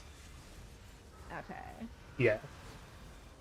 The person Noah voice acts is only a secret because of the driving game actually like being a thing now. Mm-hmm. Because he has a major role in there, Mm-hmm. but there's no lines referencing him in the trailer. Mm-hmm. Intentionally. Maybe. Yeah. In fact, technically, like I say this as if it's like some major plot reveal, but I'm like, Nyx is also not in the trailer, but I can confirm she's in Pizza Road. It's just there's a difference. Uh-huh. Yeah, there's a difference between these guys and talking about who the villain is. Yeah. Like the villain, and you know who I'm referring to when I say the villain. Yeah. I have to give up on the clouds today. I'm like that. I'm so close. What do you want to talk about for the thingy? I don't know. Reapers marching. Oh, Westfield again? I'm like, you brought up the tiny character. Yeah. What about them though?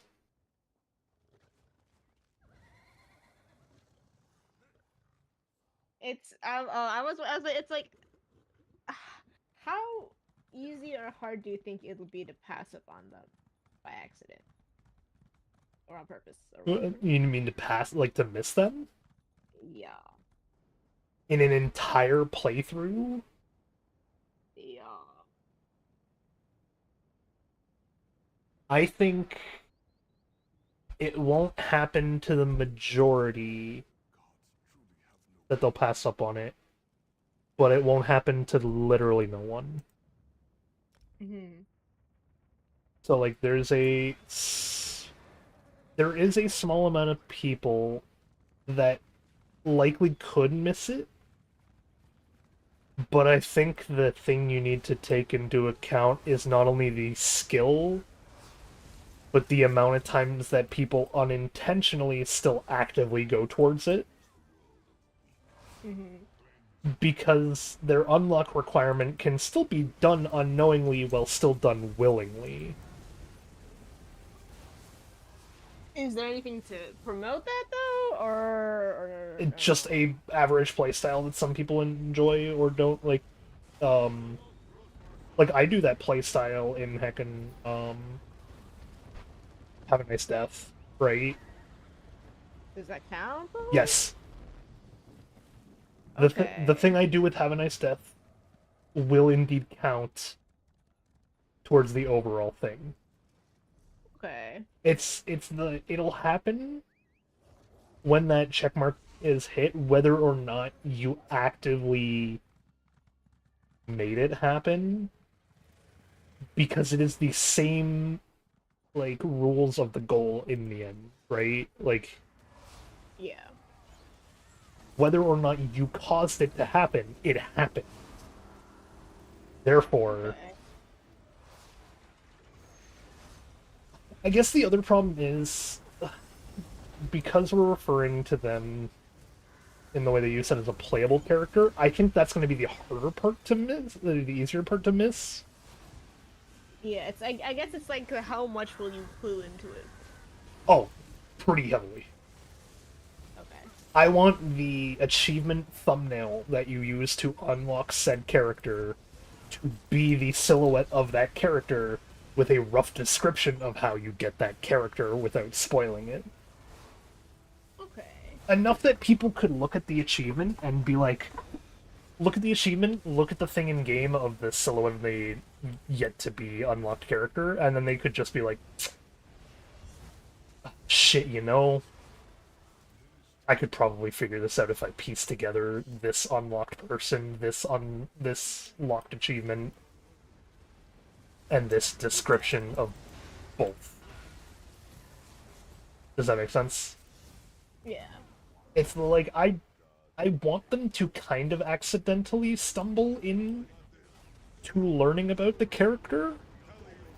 I don't want them to stumble into unlocking the character. And so there's like a fine little like line between doing both.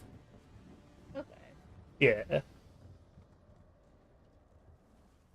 There's a fine line between it, and yeah, I know I have to like actively attempt and play around with that line to see like what is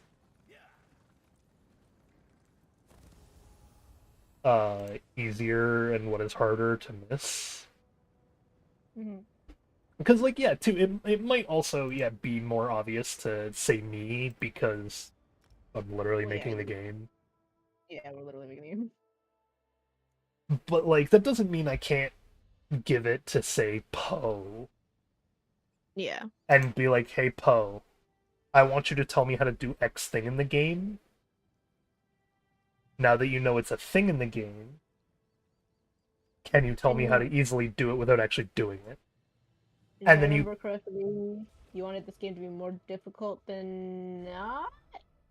I would like to think so, but honestly that's the thing we kinda have to play around with a bit more.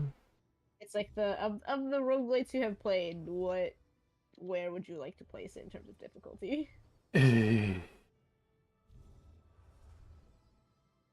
I'm like, originally the intention was around the same line of Risk of Rain in the sense that it was easy to learn, hard to master, and then mastering it just kind of lets you also have fun with it, and play around with it, play the game however you want. Which we still really got to go through and do that playthrough of like Regular items. yeah, Regular gameplay. I still think mob drop items, but not randomized, would be fine. Oh yeah, they nerfed the conch. Oh, what's it do now? There's only a 4% chance. Is it 5% before one? Yeah. That's just get another conch, man. Pick it up another one. The stack also works differently. Oh, it's stacked now. I don't remember off the top of my head exactly how it stacks. There was a lot of items they went through in their overhaul, man. You can always pick up more clover. You want to know what the funniest one was to me for the item changes? At some point in the video, there is the quote, and no changes to Sailstar, my beloved. Nice. A very deserving find. It remains untouched. Nice. Yeah. I'm a little happier that they didn't change Sailstar actually, because it's like it was kind of just perfect. A good risk reward item, yeah. It- You give up an item now to maybe one item later. Yeah. And it's just like the way it stacks is also really well done, because it's just like when you have so few of them, they kind of don't stack properly. But when you get like even more of them,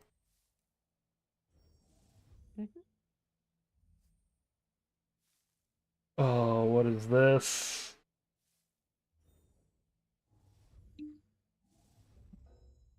What in the hell did I just find? Doing a treasure hunt, and I'm like, what shape is this goddamn chest? Yeah, I have a couple like secret treasure maps that I'm just saying, oh. I see.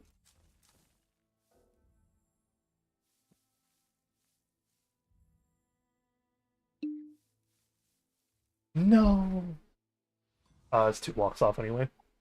I wasn't gonna get it.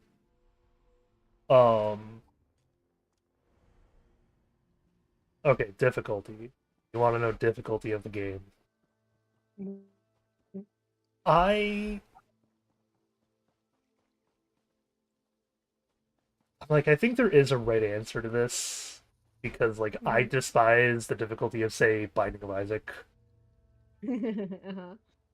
but I like the difficulty of like Hades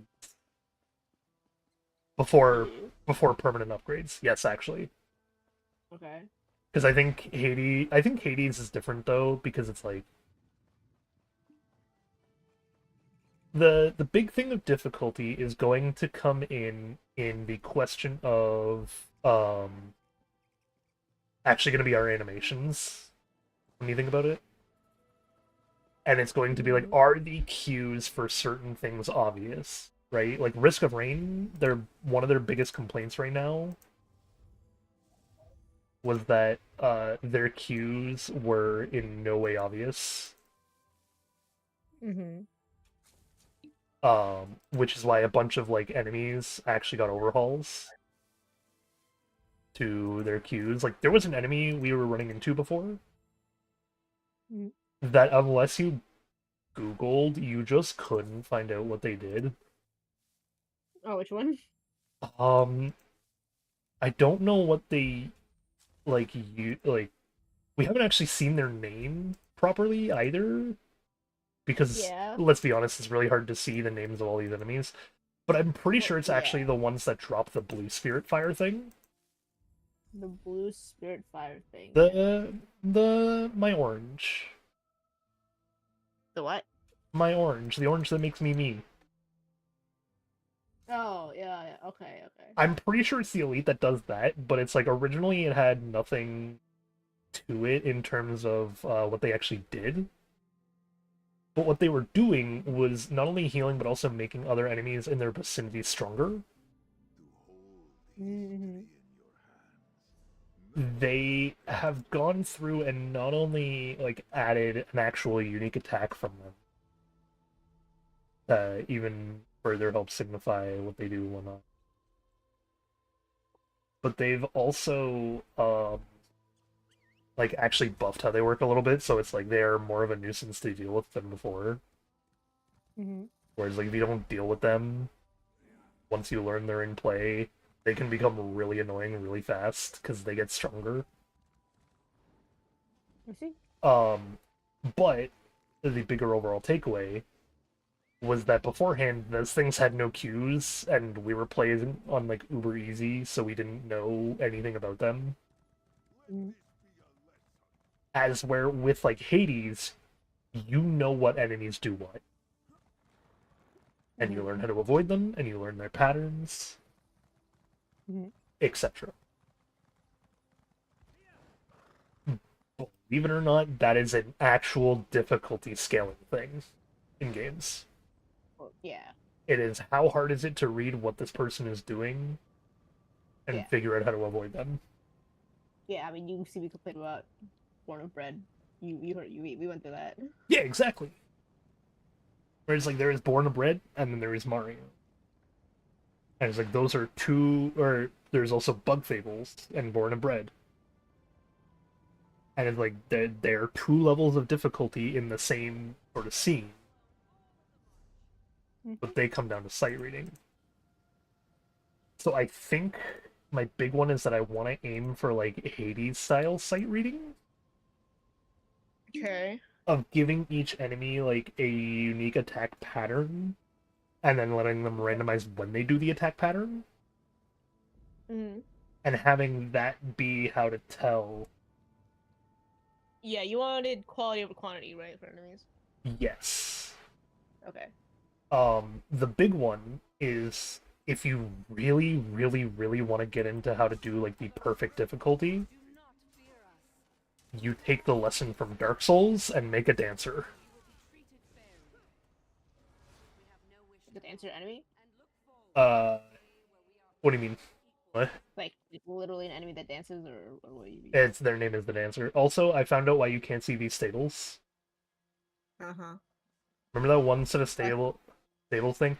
Yeah, so this game does have a unique system into which your zones are actually still instanced, and you can have world events that'll alter the zone you enter. Yeah. So like if I go to this tiny little shit-filled island, Yeah. this was at one point a sprawling city. Mm-hmm. There is nothing here anymore because I did the quest. I see. If I look at the area I'm in, it looks like there is a quest you can do for it. Mm-hmm. And the moment I enter the city, I start getting attacked by random enemies. I see. Like right here, a random enemy is sitting outside this shop. There is a quest we're supposed to do here that is part of the world's quests that will drastically alter how we interact with the space. Yes. Gotcha. Yeah. Therefore, no horse here now, but once we do the quest, it should appear. I see. No. You can use that one whenever you see fit or something. I don't know. Yeah, I don't think I'm doing the dungeon today. If you want to just go ahead and do them in. I don't have my scroll active anymore, so I probably won't. I don't really care about missing one because I'm past the thousands of champions, man. Uh-huh. Yeah. I am the bodyguard and I am okay with this. So yeah, I do want them to be quality over quantity. It's the quality of them still helps determine how you do like their difficulty and whatnot. So the infamous example of difficulty is always going to be Dark Souls, right? Yeah. Until what's her face, Melania? Mm-hmm. Oh, they changed the horse cooldown timer. It's only 6 hours. I see. Yeah, that's not that bad at all. It's like I can hit it twice on the weekends, I guess, but I'm still not gonna like. Yeah.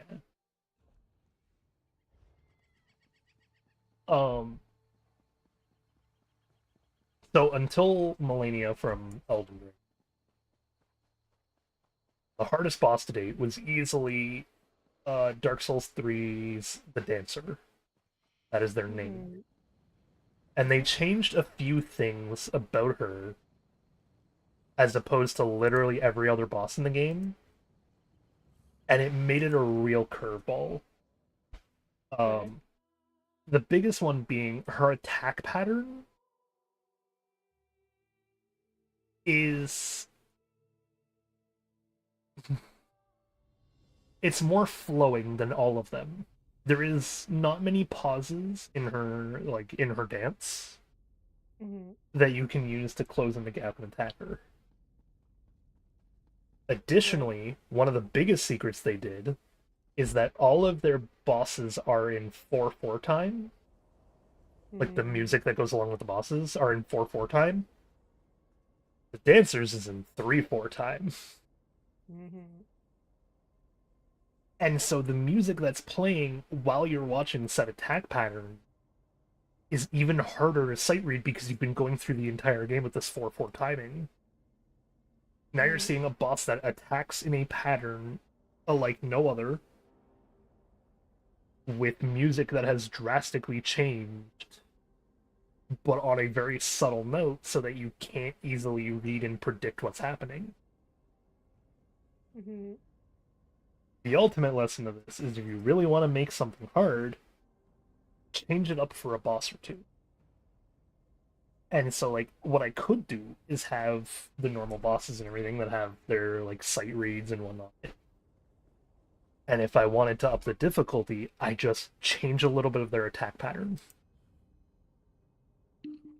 So you want to do the harder type of difficulty where you change the boss fight. I want it to be a good mix of both, but I do think the boss fights should be harder to sight read than the enemy. Okay. Yeah. So, like, when I played Hades and got up to Hades, Mhm. the biggest thing I notice is that his attack pattern is, like, changed and whatnot, but he is as easy to sight read as any of the other bosses or enemies. So what you haven't gotten to is his harder fight. Where they change the attack pattern. Yes. The question is not how hard is the new attack pattern, it's how does looking at that attack pattern visual set compare to watching the visual set for a brand new enemy you've never fought? Because if it's the same difficulty as looking at a new enemy you've never fought and then being like, oh, I see, this is how I read that enemy now. If you can take that logic and apply it to the more difficult Hades, then the only difficulty that's actually changed is what they do or don't allow you to do in his attack pattern. I'm gonna need you to explain this again differently.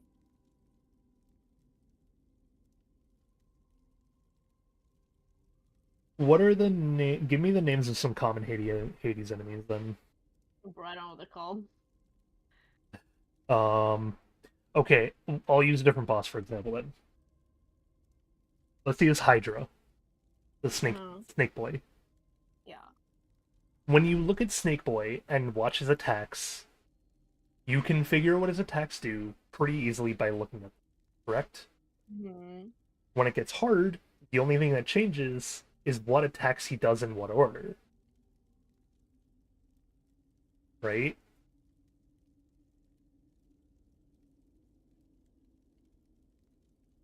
Like, is there a hard version of the Hydra? Yeah, the hard version of the Hydra is kind of weird though compared to the other hard fights. Okay, but if you say fought the Hydra for the first time Yeah. and you beat him normally on your first try, whatever, you were able to sight read and see what attacks do what, and then learn the pattern that way, right? Mm-hmm. If you go to his harder boss fight, could you do the same thing just as easily? Yeah.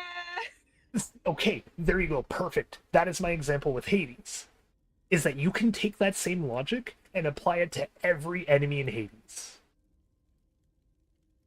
Once you read their attacks... Does not work on Theseus.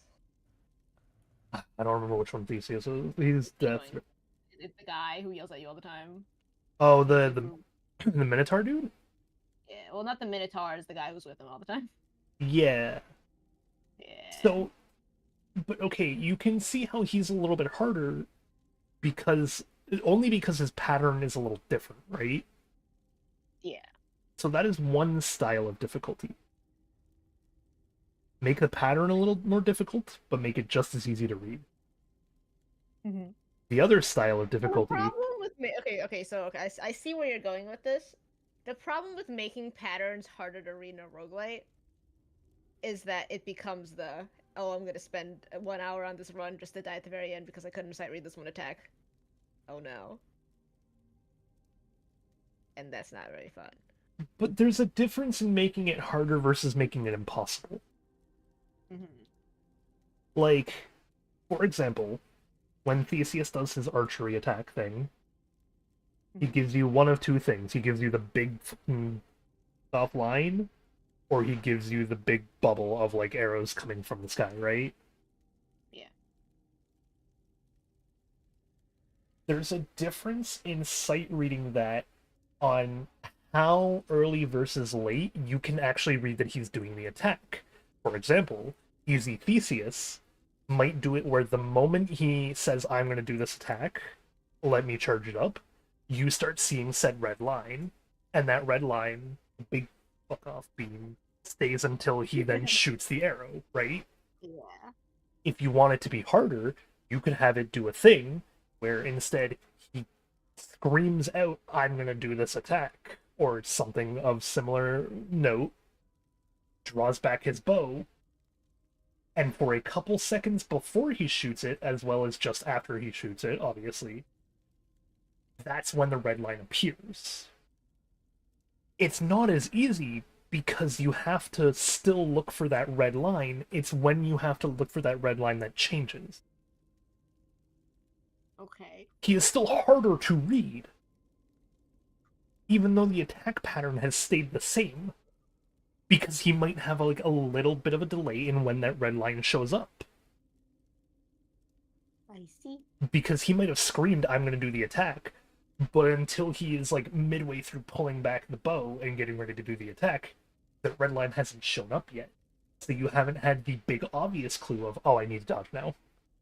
But then the red arrow still shows up going, oh, you can dodge this at this moment if you're in the way. Go dodge it. Uh-huh. And so those are the differences between changing an attack pattern versus changing the readability of an attack. Okay. I want the game to have a little bit of both, is the thing. That's fine. I want some bosses to be really easy to like sight read, but have a little bit more unpredictable of a pattern. Versus like some of the harder ones might have a really predictable pattern, but be a little bit harder to sight read so you don't quite have the timing down on any one boss. And then did you want different levels of difficulty in this game? I was thinking those would come in the form of the employee benefits, honestly. Okay, so self-imposed, okay. Did you want to do Yeah. the thing where the game gets harder once you've beaten it a couple times? No. Okay. I think the only instance of getting harder that I've ever kind of indicated as to wanting is I like the idea of having to beat the game but do another run in order to unlock a new stage of boss. So you don't like how Isaac does it? Do you know how Isaac does it? No, I cannot stand the difficulty of Isaac. It is something that is beyond me in wanting to learn. So the way Isaac and also I think Adam does Hades do it. Hades doesn't do it off of default. No. Pretty sure you have to like actively like Hades is self-imposed too. Yeah. Okay, so the way Isaac and Gungeon do it is that they start sneaking in enemies that are a little harder, a little earlier in the game. Okay, So- yeah, Hades does do that actually. Okay, I was like, pretty sure he does it. Hades does do it, but not with. I thought you were referring to like bosses just becoming harder. No, not just increases it. No, I'm talking about the way they up the overall difficulty. They do sneak it in there. Risk of Rain actually does the same thing. We've done too many runs to recognize it at this point. Yeah. But Risk of Rain does actually do the thing where it's like it'll start sneaking in some of the harder enemies on some of the earlier floors if you complete more runs. Let me see. We are just so far into it that it just doesn't matter to us in Risk of Rain. Okay, so you probably will do that then. I'm not sure. I see. It's like it makes sense to do it or not do it. You can do it either way. Mm-hmm. The real question is just like, is that something I feel it brings the game more value? Is the only question. Yeah. Mm-hmm. And I don't know the answer to that because I can't complete a full run in my game to my own vision, and so I can't tell you. You have not gotten good at your own game yet. Not even that, I don't have enough levels to do my own properly. That's true. It's not even you. Yeah, there is no final boss. There's no final boss. Oh, someone is asking. Okay, hang on. Oh, you gonna chatter? No, it's in Discord. Let me see. Oh, they asked. I gotta start that in some place now. Oh, art something something. They asked if there's any hidden lore. In what? The driving game. Oh, There will be. now there is. There already was planned hidden lore. Oh, yeah, but like now there's more. Well, okay, no, beforehand it was hidden lore in that I did sneak in a couple references that'll, like, once you play Pizza Rogue, will be like, ah, hey, I remember this, or like, oh, hey, this is cool, sort of thing. Now now that I'm okay at that, in my opinion, and, like, I'm still getting better at learning how to do it, obviously, but, like, I want to broaden to learning more than just how to get better at that specific one. I think I'm gonna start doing the thing where I hide lore outside of the game too. And start being like in descriptions or something if I speak like from the perspective of a pizzeria manager or some shit like that. And I can Yeah, use it's like that to, I like, guess hide I things. know it can be fun for the community, but I don't really know how I feel about that. If someone goes in blind in the game, they're like, "What I miss?" And No. That's where it's like if you want to do it right, then they miss nothing by not paying attention to the community beforehand. And that's why I was waiting so long to get into that, is because I'm trying to figure out how to do that still. Yeah, I would like to figure out how to hide these secrets in a way that someone later on can piece together some really good hidden lore, but someone early on can get a good story.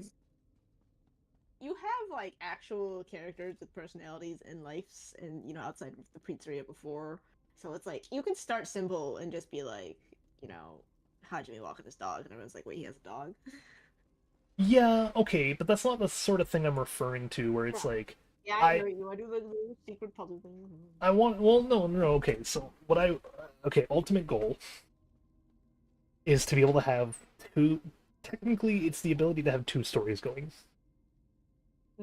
We have the story of Hajime at the pizzeria and what's happening and whatnot, right?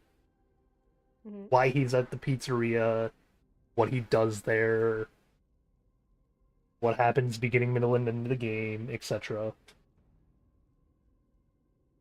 But then there can also be the other story of how does villain influence the world? And how do you notice those changes in the game? To someone playing through for like the first time, that may not matter, right? They might just be like, oh, villain bad, this reason villain bad.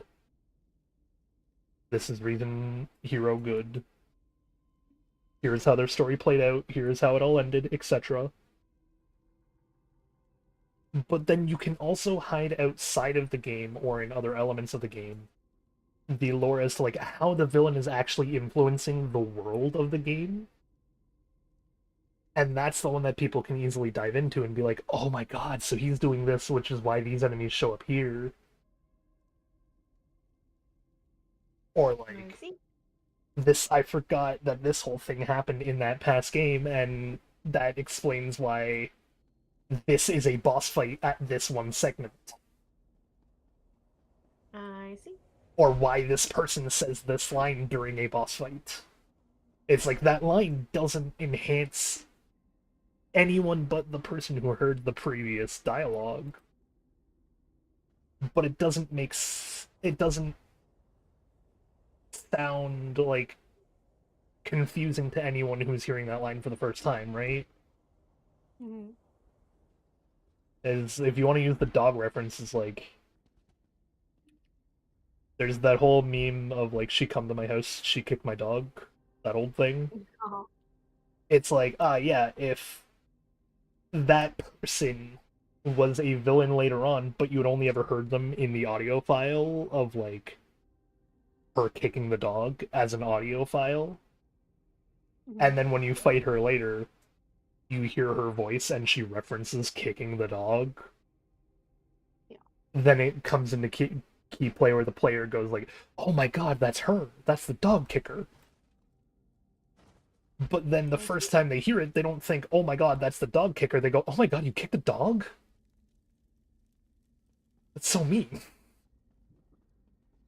Yeah, yeah. It is. That is the type of storytelling I am trying to get better at. Is the like, "Oh my god, that's the dog kicker."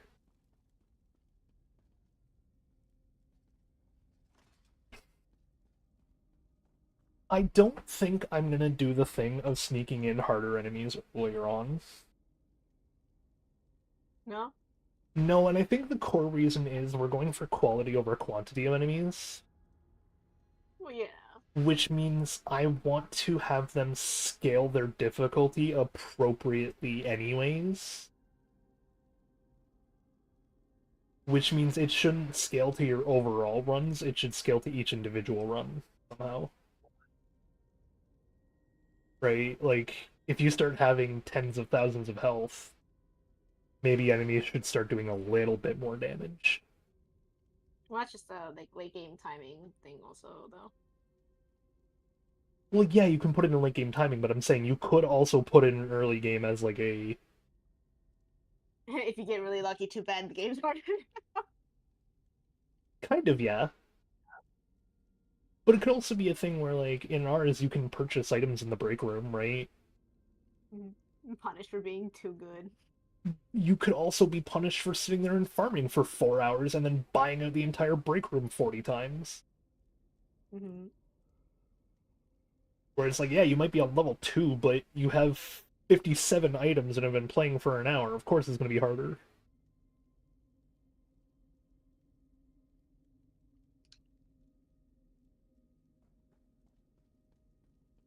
And so I'm like, I think the difficulty scaling won't come in the types of enemies, it'll just come in how the enemies behave, sort of deal. Okay. As well as, like, maybe a little bit of extra numbers, because let's be honest, that's the easiest thing to do for scaling difficulty, is you scale it to a point where you can comfortably handle a good chunk of enemies on the screen. And then you take that and you go, okay, now we remove 5 of these enemies and put a hard enemy here instead. I guess that's the better way to think of it then. You give enemies like a weight to them, right? Mm-hmm. And it's like, I only want so much of that weight to be on the screen at any given moment. It's just what I do with those enemies that helps increase or decrease difficulty. Mm-hmm. And so it's like the weight can only go up so much. You can only have so many enemies on screen. But I don't want to actively do the thing where it's like, yeah, your game is nothing but super hard enemies because you've looped 12 times. It's like, I would like it to still have those little ups and downs of like, hey, there's no enemies for a moment because we just spawned like 50 easy to kill but really damaging enemies. And you managed to dispatch them all before they could kill you. But that was our allotted enemy weight for that little cadence of time. Especially since, don't forget, you do also, like, I have to balance the game of delivering pizzas Mm-hmm. and letting the players actively deliver the pizzas and take a look at the power-up they've gotten. And I have to balance that with how many enemies are showing up at any given moment. Because if there's 50 plus enemies on the screen, you're not worried about delivering a pizza at the moment. You're worried about surviving the 50 plus assholes that are coming to kill you. Does that answer your difficulty question? Yeah. Any other question? I can tell you're asking questions, so you're having fun. And I am having fun now, too. But it's my bedtime. Oh. Okay, stream. Bedtime. And stream here. Thank you, everyone, for coming. Y'all. I'll be back with more of this tomorrow, because... Literally, we're gonna just do this again tomorrow. Yep, that's fine. Have you seen what I have done with the drawing so far? Oh, did you just... Is that you that's pinged me? No. Nope. I shall ping you now, though. Let's see. We will do this all again tomorrow, except no political rant. Now that you understand why Indiana Jones bad. Pull up. I sent you the flips. Let me the flip. Yes, you did.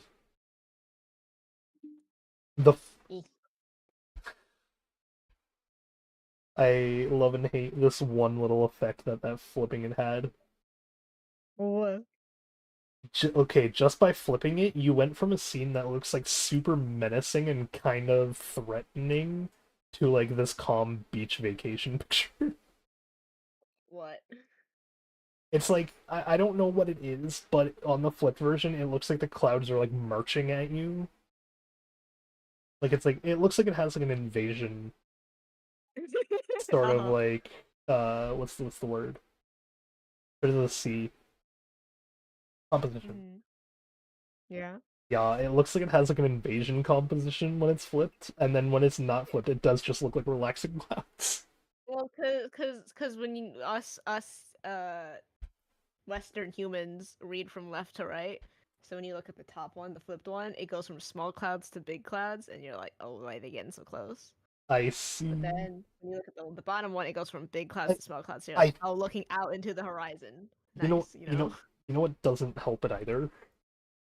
Is the fact that the mola is underneath the biggest cloud. So it's like you read that and then you look underneath the big thing and you're just like, oh, he threatened by the big thing. Yeah, Look the out. only thing I have, my only problem right now is like there's sort of a line, like the way I like to sit in my drawings is that there's like a line you can follow. Yeah, I know. That I know your line theory.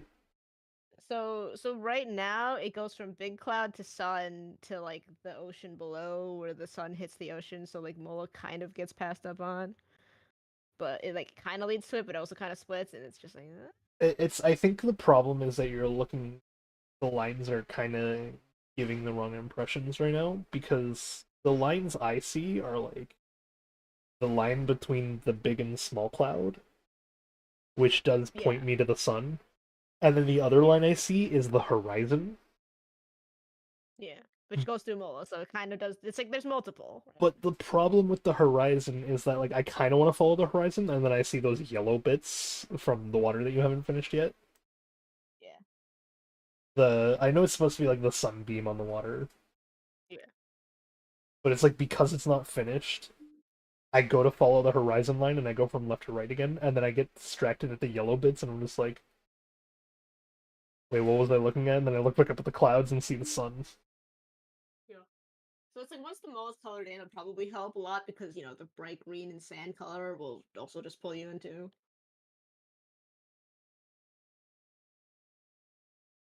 I'm now googling pictures of sunny beaches, and I'm like, man, no one takes a picture of it with the sun in the way 'cause it's just too blinding.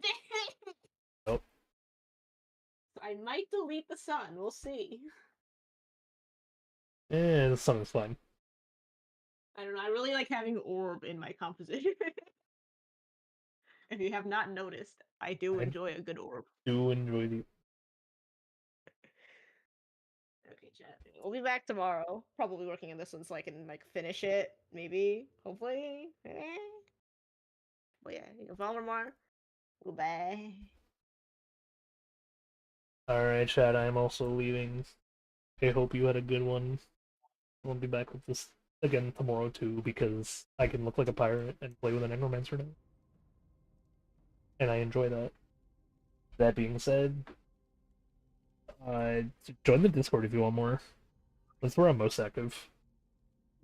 Other than that, go wishlist the card game. It has an official release date. It's coming on January 30th on my birthday. Until then, have fun, be safe, rest well, and of course, as absolutely always, stay cool.